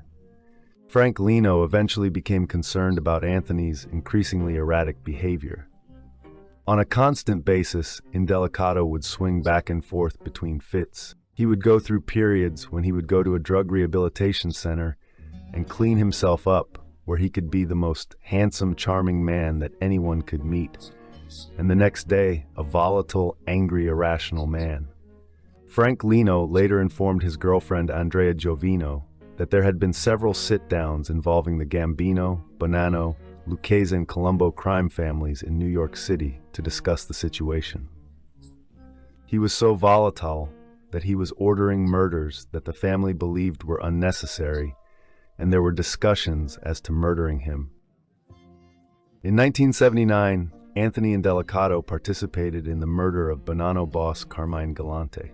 With the official Bonanno boss Philip Rastelli in prison, Galante had taken effective control of the family in the early 1970s. His ruthlessness and ambition created many enemies within the Bonanno family and in the other New York families. Carmine refused to share any of the profits that he made from heroin trafficking. The Mafia Commission finally allowed several Bonanno captains to plot Galante's assassination. On July 12, 1979, Galante entered the Joe and Mary Italian-American restaurant in Bushwick, Brooklyn for lunch. The gunman murdered him at his table as he was eating lunch. As a reward for killing Galante, Indelicato was promoted to captain. After Galante's murder, a power struggle erupted between two factions of the Bonanno family. One faction included capos Dominic Napolitano and Joseph Massino, who were loyal to Rastelli. The second faction, which included Indelicato's father, Alphonse Indelicato, Philip Giaccone and Dominic Trinchera, wanted to murder the leaders of the Massino faction and assume power for themselves.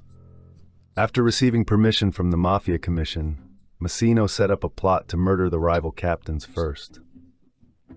On May 5, 1981, Alphonse Indelicato, Philip Giaccone, and Dominic Trinchera were lured to a meeting at a Mafia hangout where they were executed. Anthony Indelicato missed the meeting, possibly because he was abusing cocaine and heroin that day, and avoided death. The Bonannos wanted Indelicato dead as well, believing that he would try to get revenge for the murder of his father. Napolitano had ordered Donnie Brasco to murder Indelicato, though the hit was eventually called off. After the three capos' murders, Alphonse's brother Joseph assumed control of his crew, which included Anthony Indelicato. At one point, Anthony Indelicato allegedly attempted to assassinate Gambino crime family boss John Gotti and Gambino mobster Angelo Ruggiero to avenge the death of his father. Gotti had assisted Massino in the murder of the three capos by disposing of the bodies. Indelicato allegedly drove alongside Gotti's car on the Van Wyck Expressway in the Bronx during a high-speed chase and shot at him.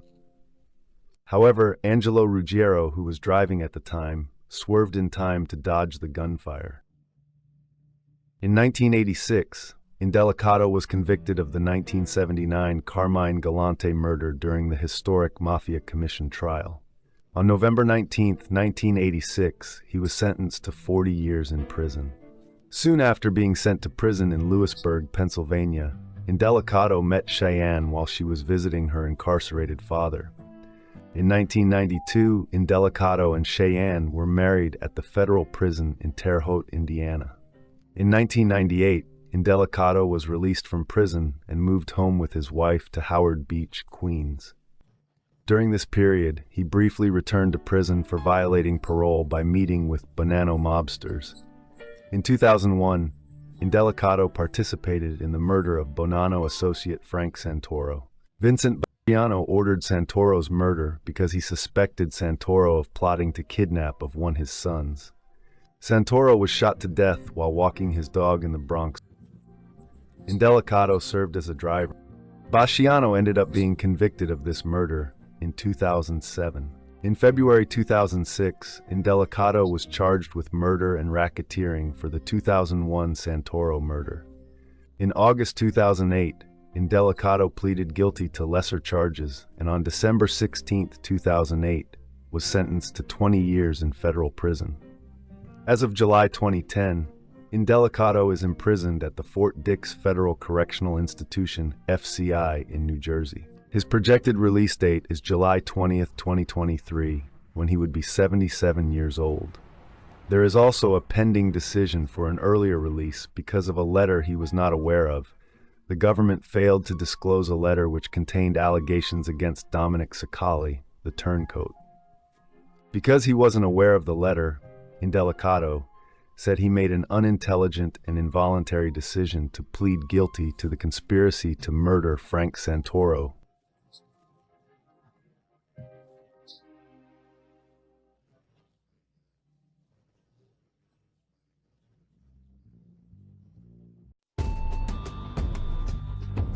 You're watching the Everything Network.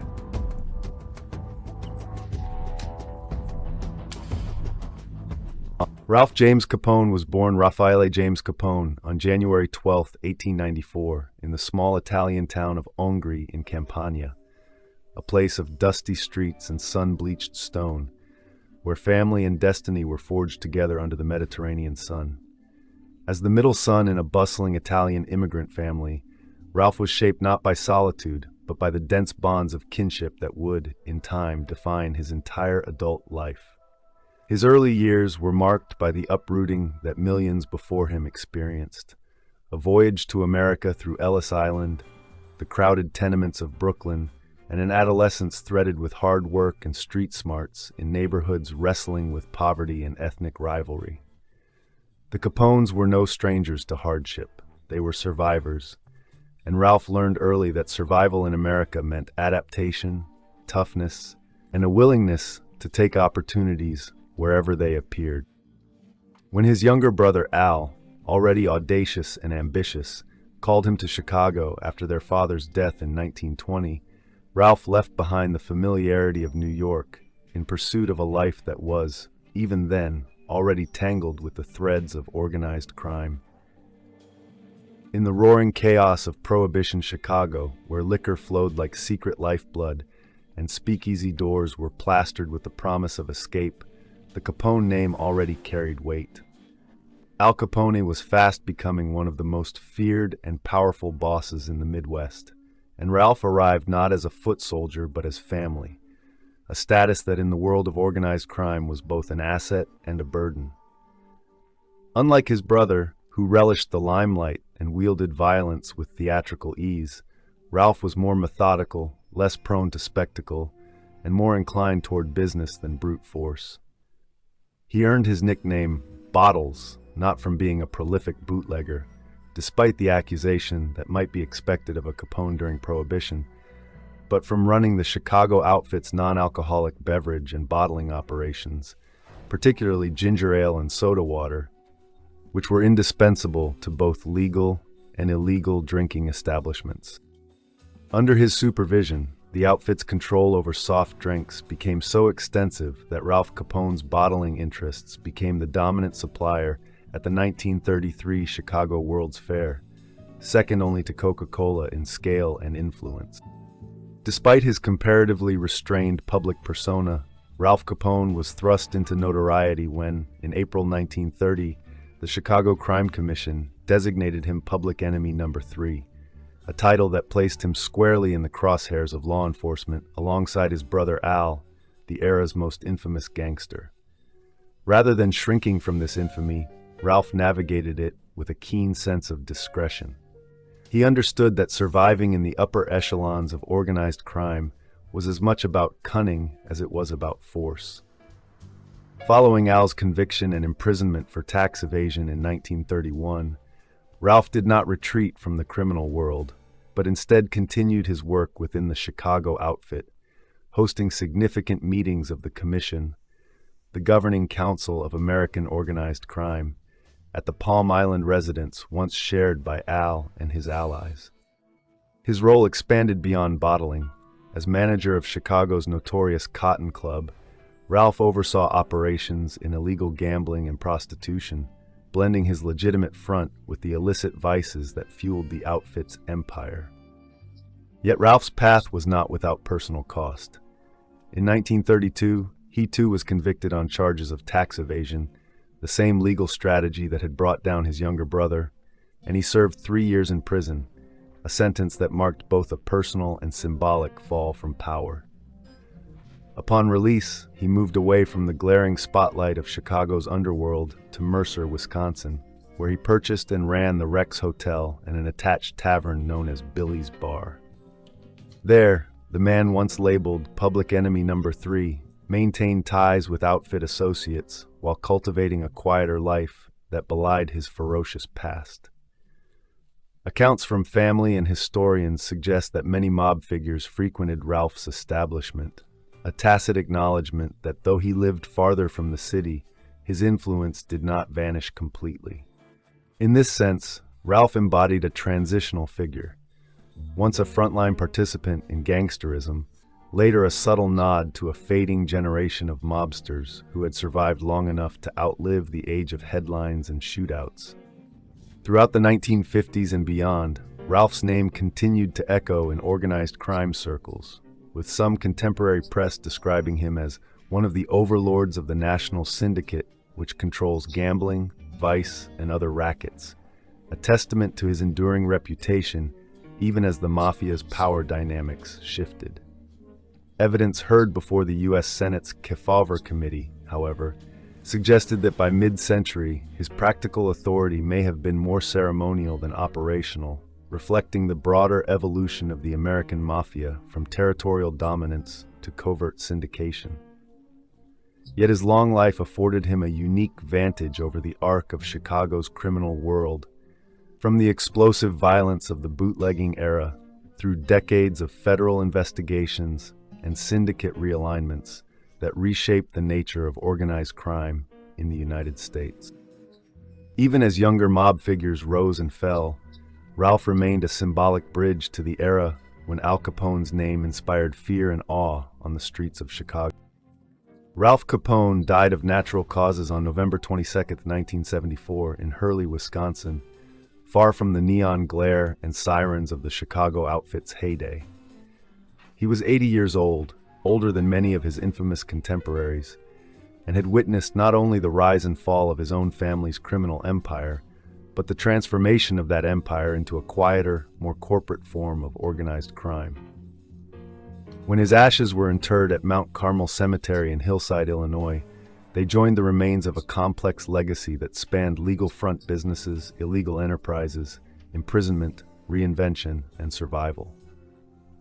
Ralph's life, less glamorous perhaps than that of his brother Al, but no less entwined with the mechanics of American Mafia history, stands as a vivid reminder that organized crime was not built only by its most notorious figures, but by those who worked behind the scenes to sustain its economic foundation. Across decades of shifting law enforcement tactics, social scrutiny, and internal syndicate politics, Ralph Capone's story reveals the multifaceted nature of Mafia involvement beyond gunfire and headlines. While Al Capone's reputation was etched into the American psyche through violence and legend, Ralph's was marked by enterprise, bureaucratic maneuvering, and adaptation. His stewardship of soft drink bottling operations during Prohibition showcased a strategic mind capable of turning even the legal economy into a lever of power and influence. In later years, his mingling of illicit gambling and front businesses illustrated how organized crime could persist in the shadows, reshaping itself in response to legal pressure and cultural change. By examining Ralph's life alongside his more famous brothers, a fuller picture emerges of the Chicago outfit's inner workings and the diverse roles needed to sustain a criminal syndicate over time. In the final analysis, Ralph Capone's journey from immigrant boy to public enemy number 3 to quiet Midwestern hotelier encapsulates the broader evolution of organized crime in the 20th century. His life bridged the raw, unrestrained capitalism of the Prohibition era with the more structured, hierarchical syndicates that followed. He was neither the headline grabber nor the headline writer, but he was indispensable in maintaining the economic engines that allowed the Chicago outfit to thrive. Ralph's story reminds us that history is rarely shaped by a single narrative thread, but rather by the interwoven lives of those who operated both in front of and behind the curtain.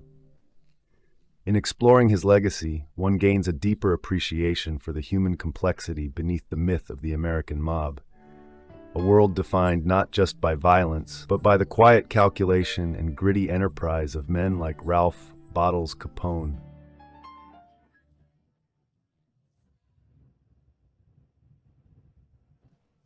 Ralph Capone was a Chicago mobster and an older brother of Al Capone.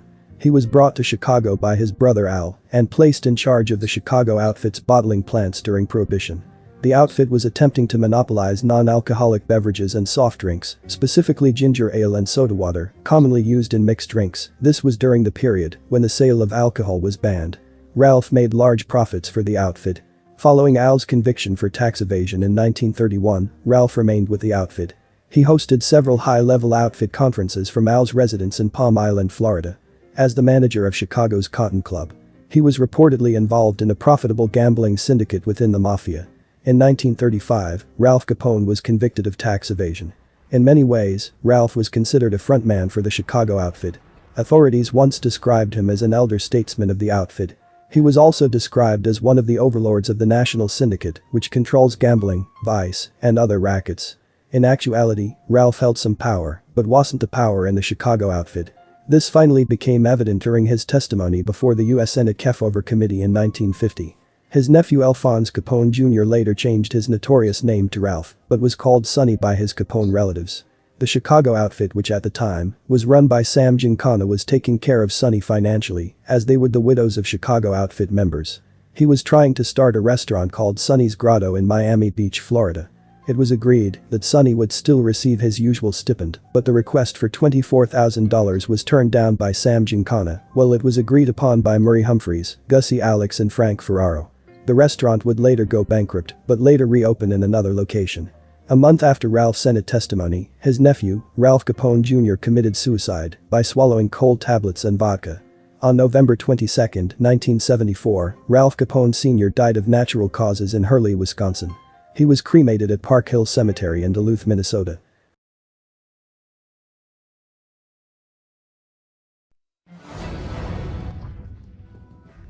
You're watching the Everything Network.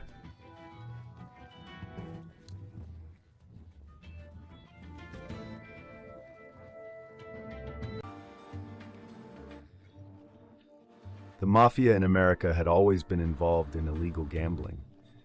They even ran the numbers rackets in African American and Hispanic areas by laying off the bets of small-time numbers bankers or simply muscling in.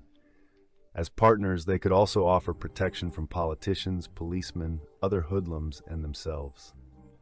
Towards the end of the Prohibition era, Mayor Lansky realized that while the mob could still make money from illegal gambling, legal gambling would make them even more. At the time, the only state that allowed gambling was Nevada, but it was dusty, inhospitable, and hard to get to. So in 1932, Lansky began cultivating Cuban strongman Fulgencio Batista, who took over the government in the following year. Havana was a playground for wealthy Americans, so Lansky offered Batista huge bribes in return for a mafia monopoly on casinos. After the Second World War, improved air transport facilities made the island easier for American high rollers to reach.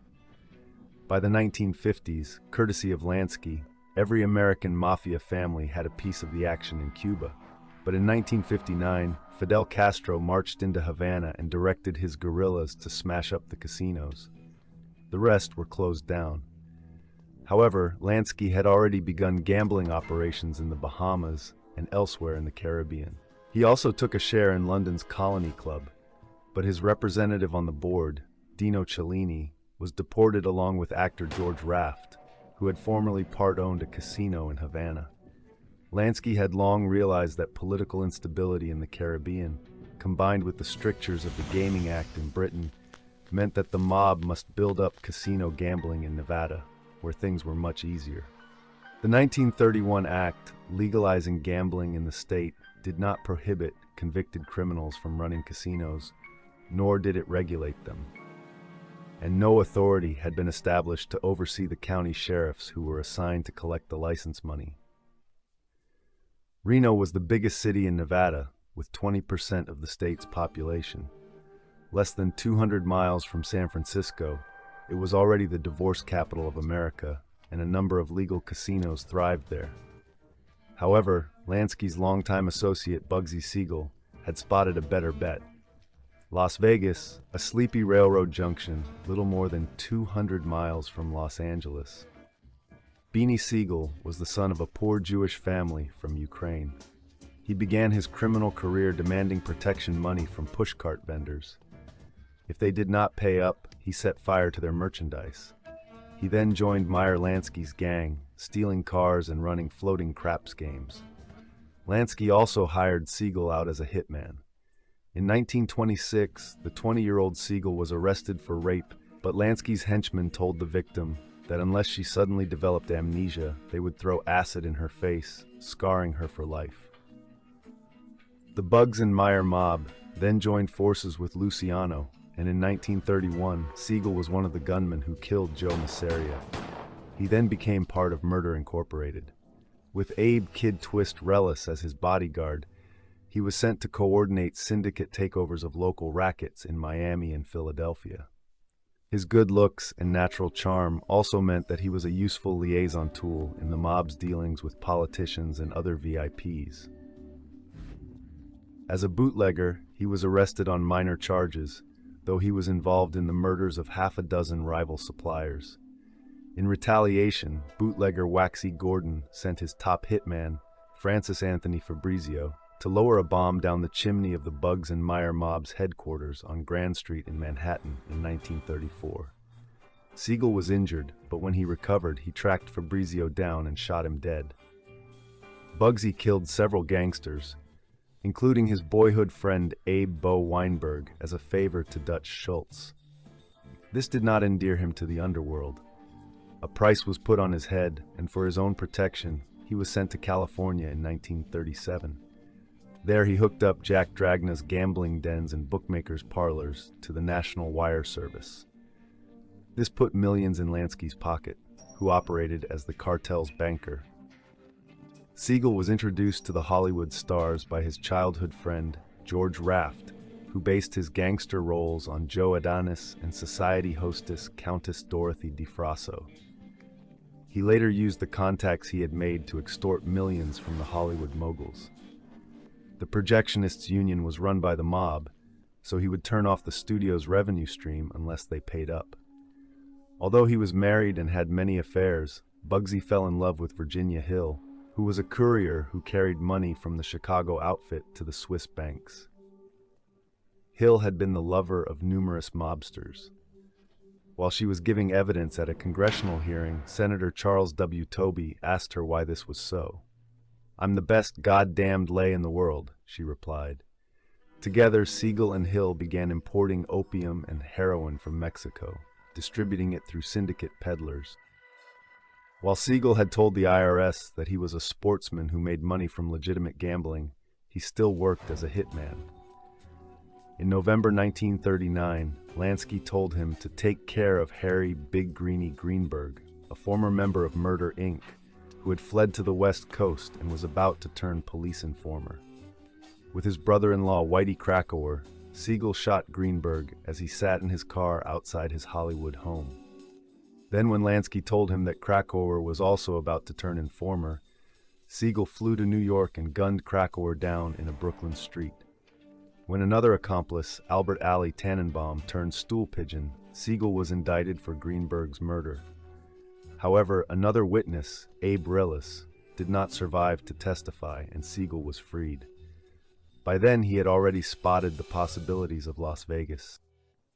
First, he tried investing in the small downtown casinos that were already there, and then he bought a piece of desert 7 miles outside the town.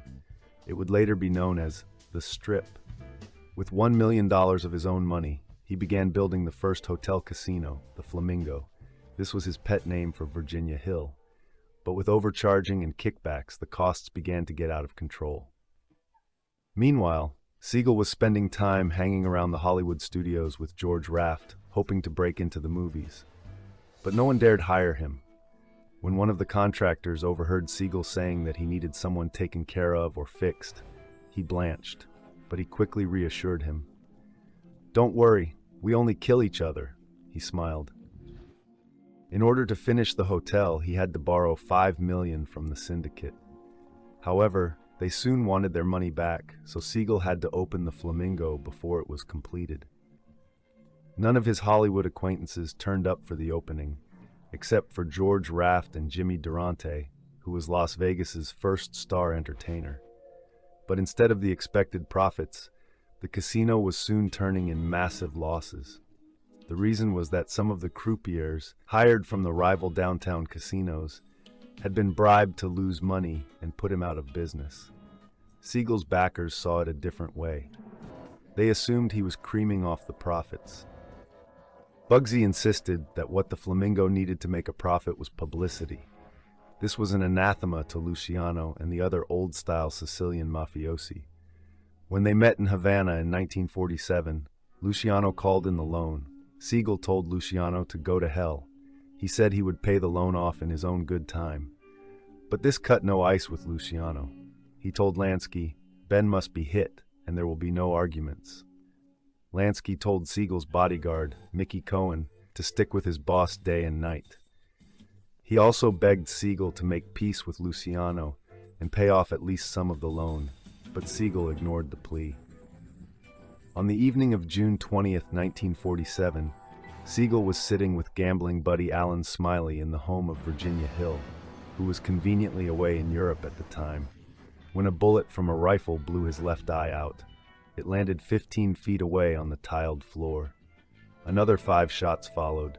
It was a professional hit, and Smiley was unhurt. Hearing of the murder, Mickey Cohen stormed into the lobby of the Roosevelt Hotel, where the killers were thought to be staying. He then pulled out 2 .45 caliber automatics. After emptying them into the ceiling, he demanded that those responsible meet him outside. When the police finally showed up, Cohen and his crew was already gone. Virginia Hill did not return in time for Bugsy's funeral, and George Raft was bedridden with an asthma attack. Ironically, the death of Siegel brought Las Vegas the publicity it needed. People flocked to the Flamingo. With Siegel out of the way, Lansky put more reliable men in to manage the syndicate's investment. When Mo Sedway and Gus Greenbaum were brought in, they quickly turned a profit, and within months, the Flamingo was out of debt. Sedway continued running the operation until his death in 1952, and Greenbaum went on to run the Riviera for Capone's old enforcer, Tony Accardo. As a syndicate leader in Las Vegas, Greenbaum would later order the deaths of Tony Brancato and Tony Tombino as a punishment for robbing a syndicate hotel. But Greenbaum's gambling, womanizing, and drug-taking led him to start stealing money himself. He took it directly from the cage, or counting room. When this was discovered by the Chicago syndicate, Greenbaum and his wife were found in their Phoenix home with their throats slashed. Their killers had been flown in from Miami, which was by then Lansky's base. He rarely visited Las Vegas, but he still controlled the syndicate's interests there. In 1960, Lansky was given a finder's fee of $500,000 from Morris Landsberg and Sam Cohen when they purchased the Flamingo. He continued to control it while Landsberg and Cohen skimmed off, failed to declare income to the IRS, some $30 million. In 1971, they were investigated for tax evasion, and Lansky was subpoenaed to appear before the grand jury. With estimated holdings of $300 million, Lansky feared being indicted for income tax evasion himself, so he fled to Israel and tried to remain there under the law of return, which allows any Jew to settle in the country. However, the law does not include those with a criminal past, so 2 years later he was deported back to the United States. He was convicted for contempt for not obeying the subpoena and was sentenced to 1 year in jail, but the sentence was overturned on appeal. He was then tried for tax fraud over London's Colony Club, but was acquitted. Landsberg and Cohen pleaded guilty to tax evasion and were given a token sentence, while further charges against Lansky were dropped. He died in January 1983 in Miami. All of the money he made has disappeared. He was never once convicted of a federal offense, and he only spent 2 months in jail. That was in 1953, when he was sentenced for running a gambling house. While Lansky controlled the Flamingo and the Thunderbird, he also had a stake in the Sands Hotel with Frank Costello, Joe Adonis, and Joseph Doc Stocker, another member of the Bugs and Meyer gang who escaped jail for tax evasion by emigrating to Israel. George Raft had an investment as well, and Frank Sinatra was sold a 9% share to get him to sing there. In addition to his Sands stake, Costello controlled the Tropicana. The Sahara and the Riviera were owned by Sam Giancana and other members of the Chicago outfit. They also had a stake in Caesar's palace, along with New England mobster Raymond Patriarca, Vito Genovese's top aide Jerry Cattina, and Vincent Jimmy Blue Eyes Allo, Lansky's link with the Italian mob. As comedian Alan King put it, Caesar's palace was not so much Roman as more kind of early Sicilian. Jimmy Hoffa and the Teamsters also had a $10 million stake in the palace, with another $40 million on permanent loan around Las Vegas.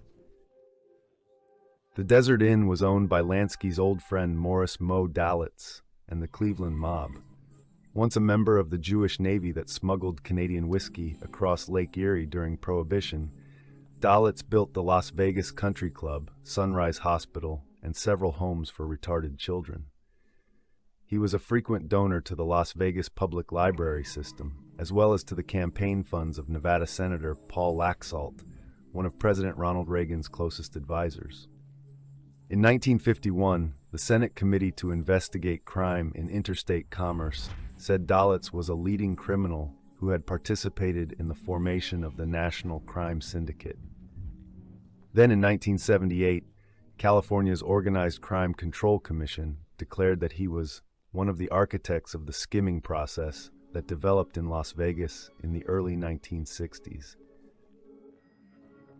Yet he has never been arrested or charged with a crime, and he is known as Mr. Las Vegas, in recognition of his efforts to transform Las Vegas into a modern city. When the Stardust was being built, Dalitz complained that it would take trade away from the Desert Inn, and he was prepared to settle the matter in the old-fashioned way. But Lansky set up a meeting between Dalitz, New Jersey mobster Abner Longies Willman, and California gambling boat operator Tony Cornero, representing the Stardust. A deal was forged, giving each of them interlocking interests in each other's hotels. In 1966, Howard Hughes moved into the 9th floor of the Desert Inn. After losing heavily at the tables, he offered $30 million to buy the place. After that, he began buying up other casinos in Las Vegas and Reno.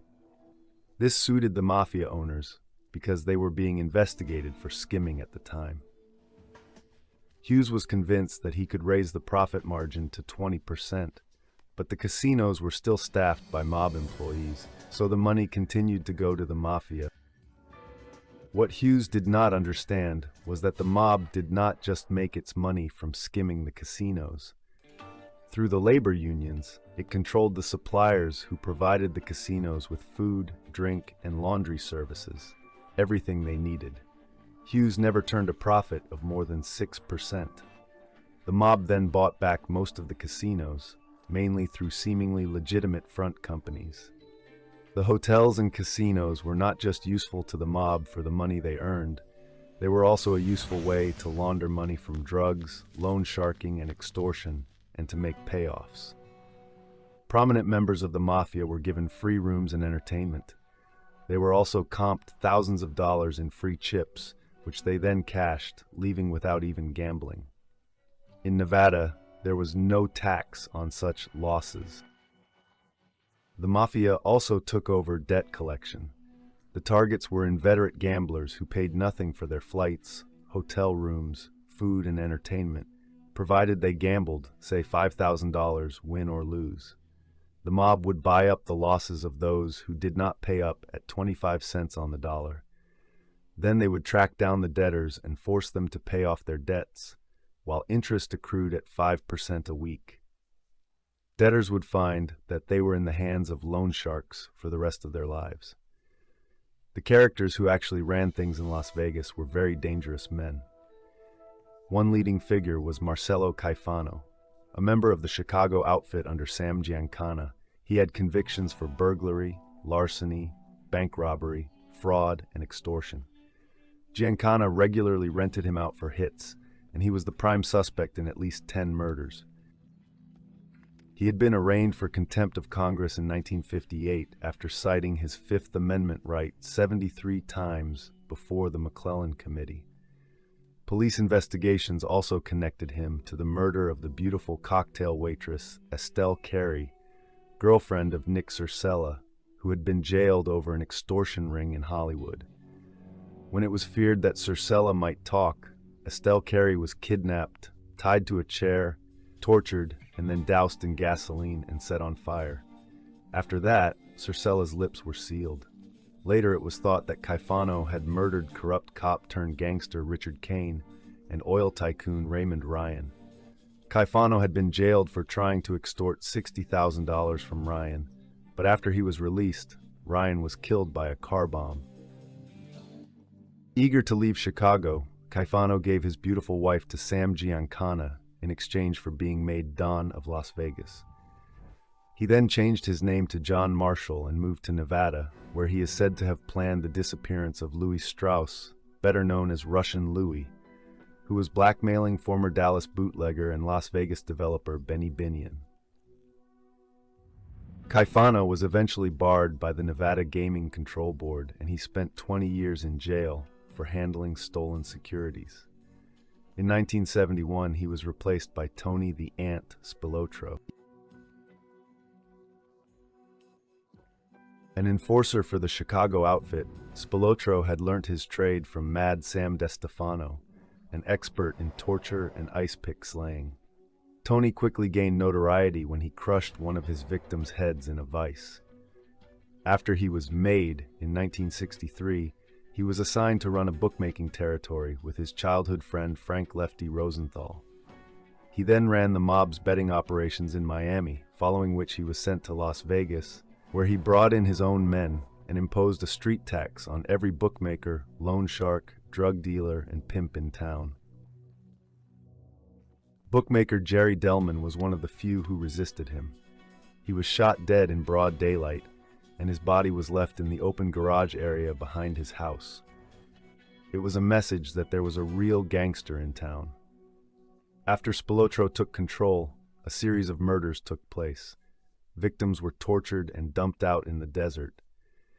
He also extended the Mafia's tentacles into the sheriff's office, the courthouse, and the telephone company, so he could have people's telephones tapped. In 1973, Tony Spilotro was indicted for murder alongside Mad Sam, but he was acquitted after Sam was killed. The following year, he was indicted a second time, this time alongside reputed mob boss Joseph Lombardo. Both men were acquitted when a key witness was murdered, but the Nevada Gaming Commission then barred Spilotro from entering its casinos. Undeterred, he diversified into burglary and protection. Insurance brokers provided details of houses where significant amounts of valuables were kept. If the doors and windows were alarmed, Spilotro's men would go in through the walls. He made things easier by supplying them with scramblers that picked up police frequencies.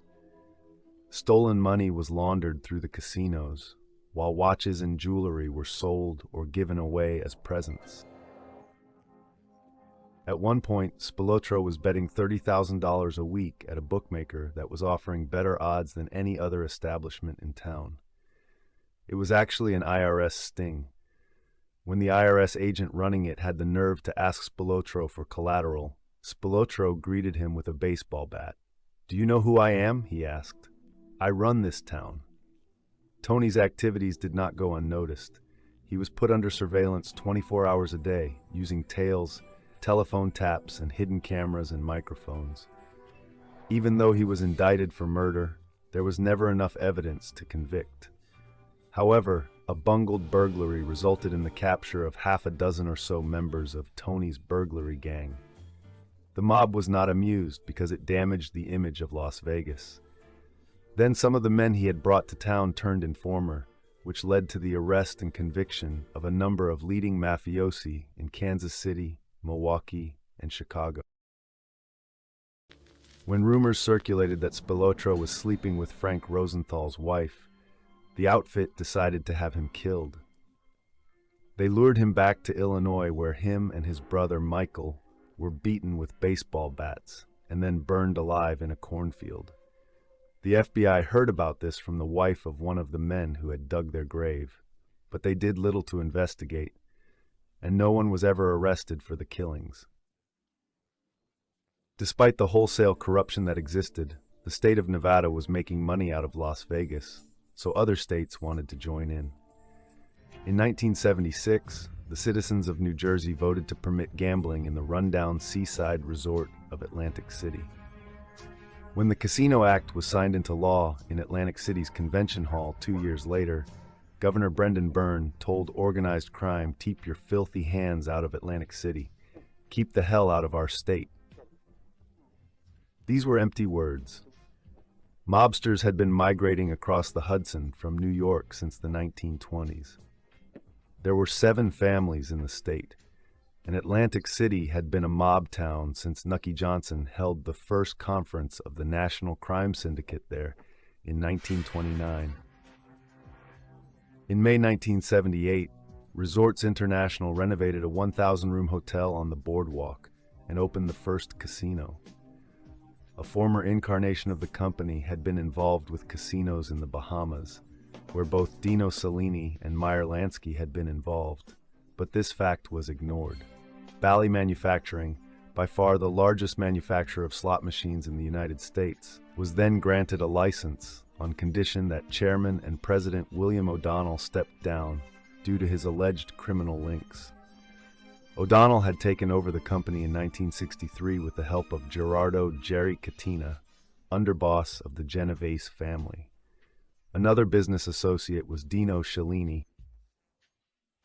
Even before the first casino in Atlantic City opened, Mafia boss of Philadelphia, Angelo Bruno, called a meeting. All leading members were ordered to put up $500,000 so the Mafia could monopolize all food, drink, linen, and vending machines going into the hotels. Mafia contractors would build the casinos, and the mob would also control the unions. The man in charge, Nicky Scarfo, had been sent to Atlantic City in 1964 because so many people in Philadelphia wanted to kill him.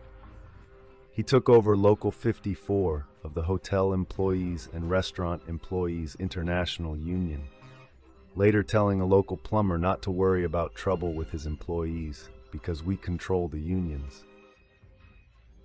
Then looking out over the boardwalk, Scarfo said, "We'll own this city one day. That's what we're going to do." As in Las Vegas, money was laundered though the casinos, and payoffs were made by comping made men. Soon New York's 5 families began to take an interest, but Atlantic City was traditionally the domain of the Philadelphia crime family. Angelo Bruno was not prepared to share it, and Scarfo protected the family's territorial rights and built a fearsome reputation with a series of vicious murders. In 1980, Bruno was gunned down by Alfred Salerno.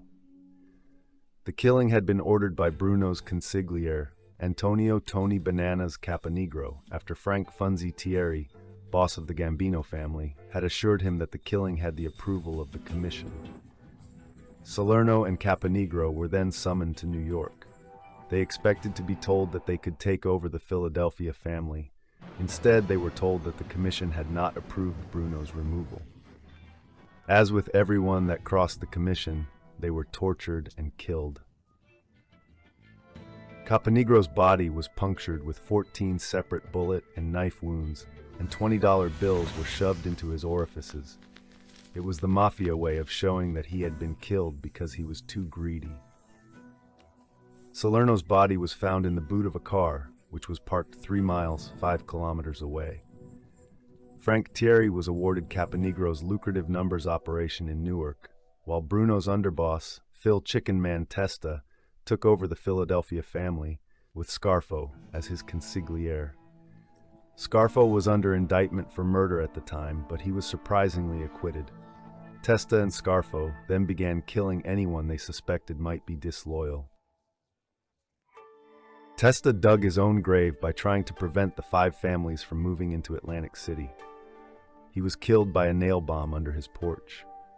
Testa's underboss, Pete Casella, then told Scarfo that he was the new boss of the Philadelphia family, courtesy of Big Paul Castellano, head of the Gambino family, and Fat Tony Salerno. Scarfo had hopes in that direction himself, so he went to New York and told Castellano and Salerno that they could operate in Atlantic City if they made him boss instead. His ploy worked. Casella was then retired to Florida. Nicky Scarfo began his reign by imposing a street tax on any criminals not working directly for the Mafia. Those who did not pay were killed. Family members who did not prove their loyalty to Scarfo also paid the price. 70-year-old Harry the Hunchback Riccobene soon fell foul of Scarfo. Riccobene ran a crew that was involved in gambling, vending machines, loan sharking, and drugs. For years, he had paid an annual tribute to Bruno, and he was willing to continue the arrangement with Bruno's successors. But for Scarfo, this was not good enough. He wanted pay from Harry's crew weekly. Riccobene refused and a war broke out. The 70-year-old was shot 5 times while making a call from a phone booth to, it is said, his 23-year-old mistress. However, he survived, even managing to wrestle the gun from his assailant. Tit-for-tat shootings followed. These were seldom fatal, so Scarfo's faction became known in the press as the gang that could not shoot straight. Nevertheless, the body count climbed. The list of bodies included Riccobene's half-brother and nephew. Finally, 3 of the Hunchback's family members were arrested and turned state's evidence. Harry was convicted of first-degree murder. In the year 2000, he ended up dying of natural causes in jail after ceding his territory to Scarfo. However, Little Nicky's organization was beginning to unravel. First of all, he ordered his most competent hitman, Salvi Testa, to be killed. Son of Phil Chicken Man Testa, Salvi had been a loyal henchman. He had run the family during the Riccobene War when Scarfo was in jail on a firearms charge. He had taken a bullet in the line of duty, and he had almost lost an arm to a shotgun blast. His reward was a bullet in the back of the head. Scarfo then had to be talked out of killing 2 of his cousins. He even considered having his wife killed after she lost $400,000 on the tables. Young soldiers feared that they would be next in the line of fire, so they began defecting to the FBI. Even Scarfo's favorite nephew and newly appointed underboss Phil Leonetti turned to the feds. In 1988, Nicky Scarfo and 16 others were convicted on murder and racketeering charges. He was sentenced to life imprisonment, which was reduced on appeal. He continued to run the family through his cousin, Anthony Tony Buck Piccolo. However, when he retired in 1991 at the age of 80, the Gambinos and the Genoveses installed Giovanni John the Door Don Stanfa as head of the Philadelphia family. The Second Philly War broke out in 1993, when the Young Turks, led by Skinny Joey Merlino, challenged the old-timers. In 1995, Stanfa was handed 5 life sentences and Merlino took over. He, in turn, went down for 14 years in 2001 and was replaced by acting boss Uncle Joe Legambi. He has kept a much lower profile than the flamboyant Merlino and is said to have restored the sort of stability the Philadelphia family enjoyed under Angelo Bruno. If you haven't already, please take a second to subscribe to the channel, and also don't forget to click on the notification bell so you'll be up to date on all videos released from the Everything Network. If you haven't already, please take a second to subscribe to the channel, and also don't forget to click on the notification bell so you'll be up to date on all videos released from the Everything Network.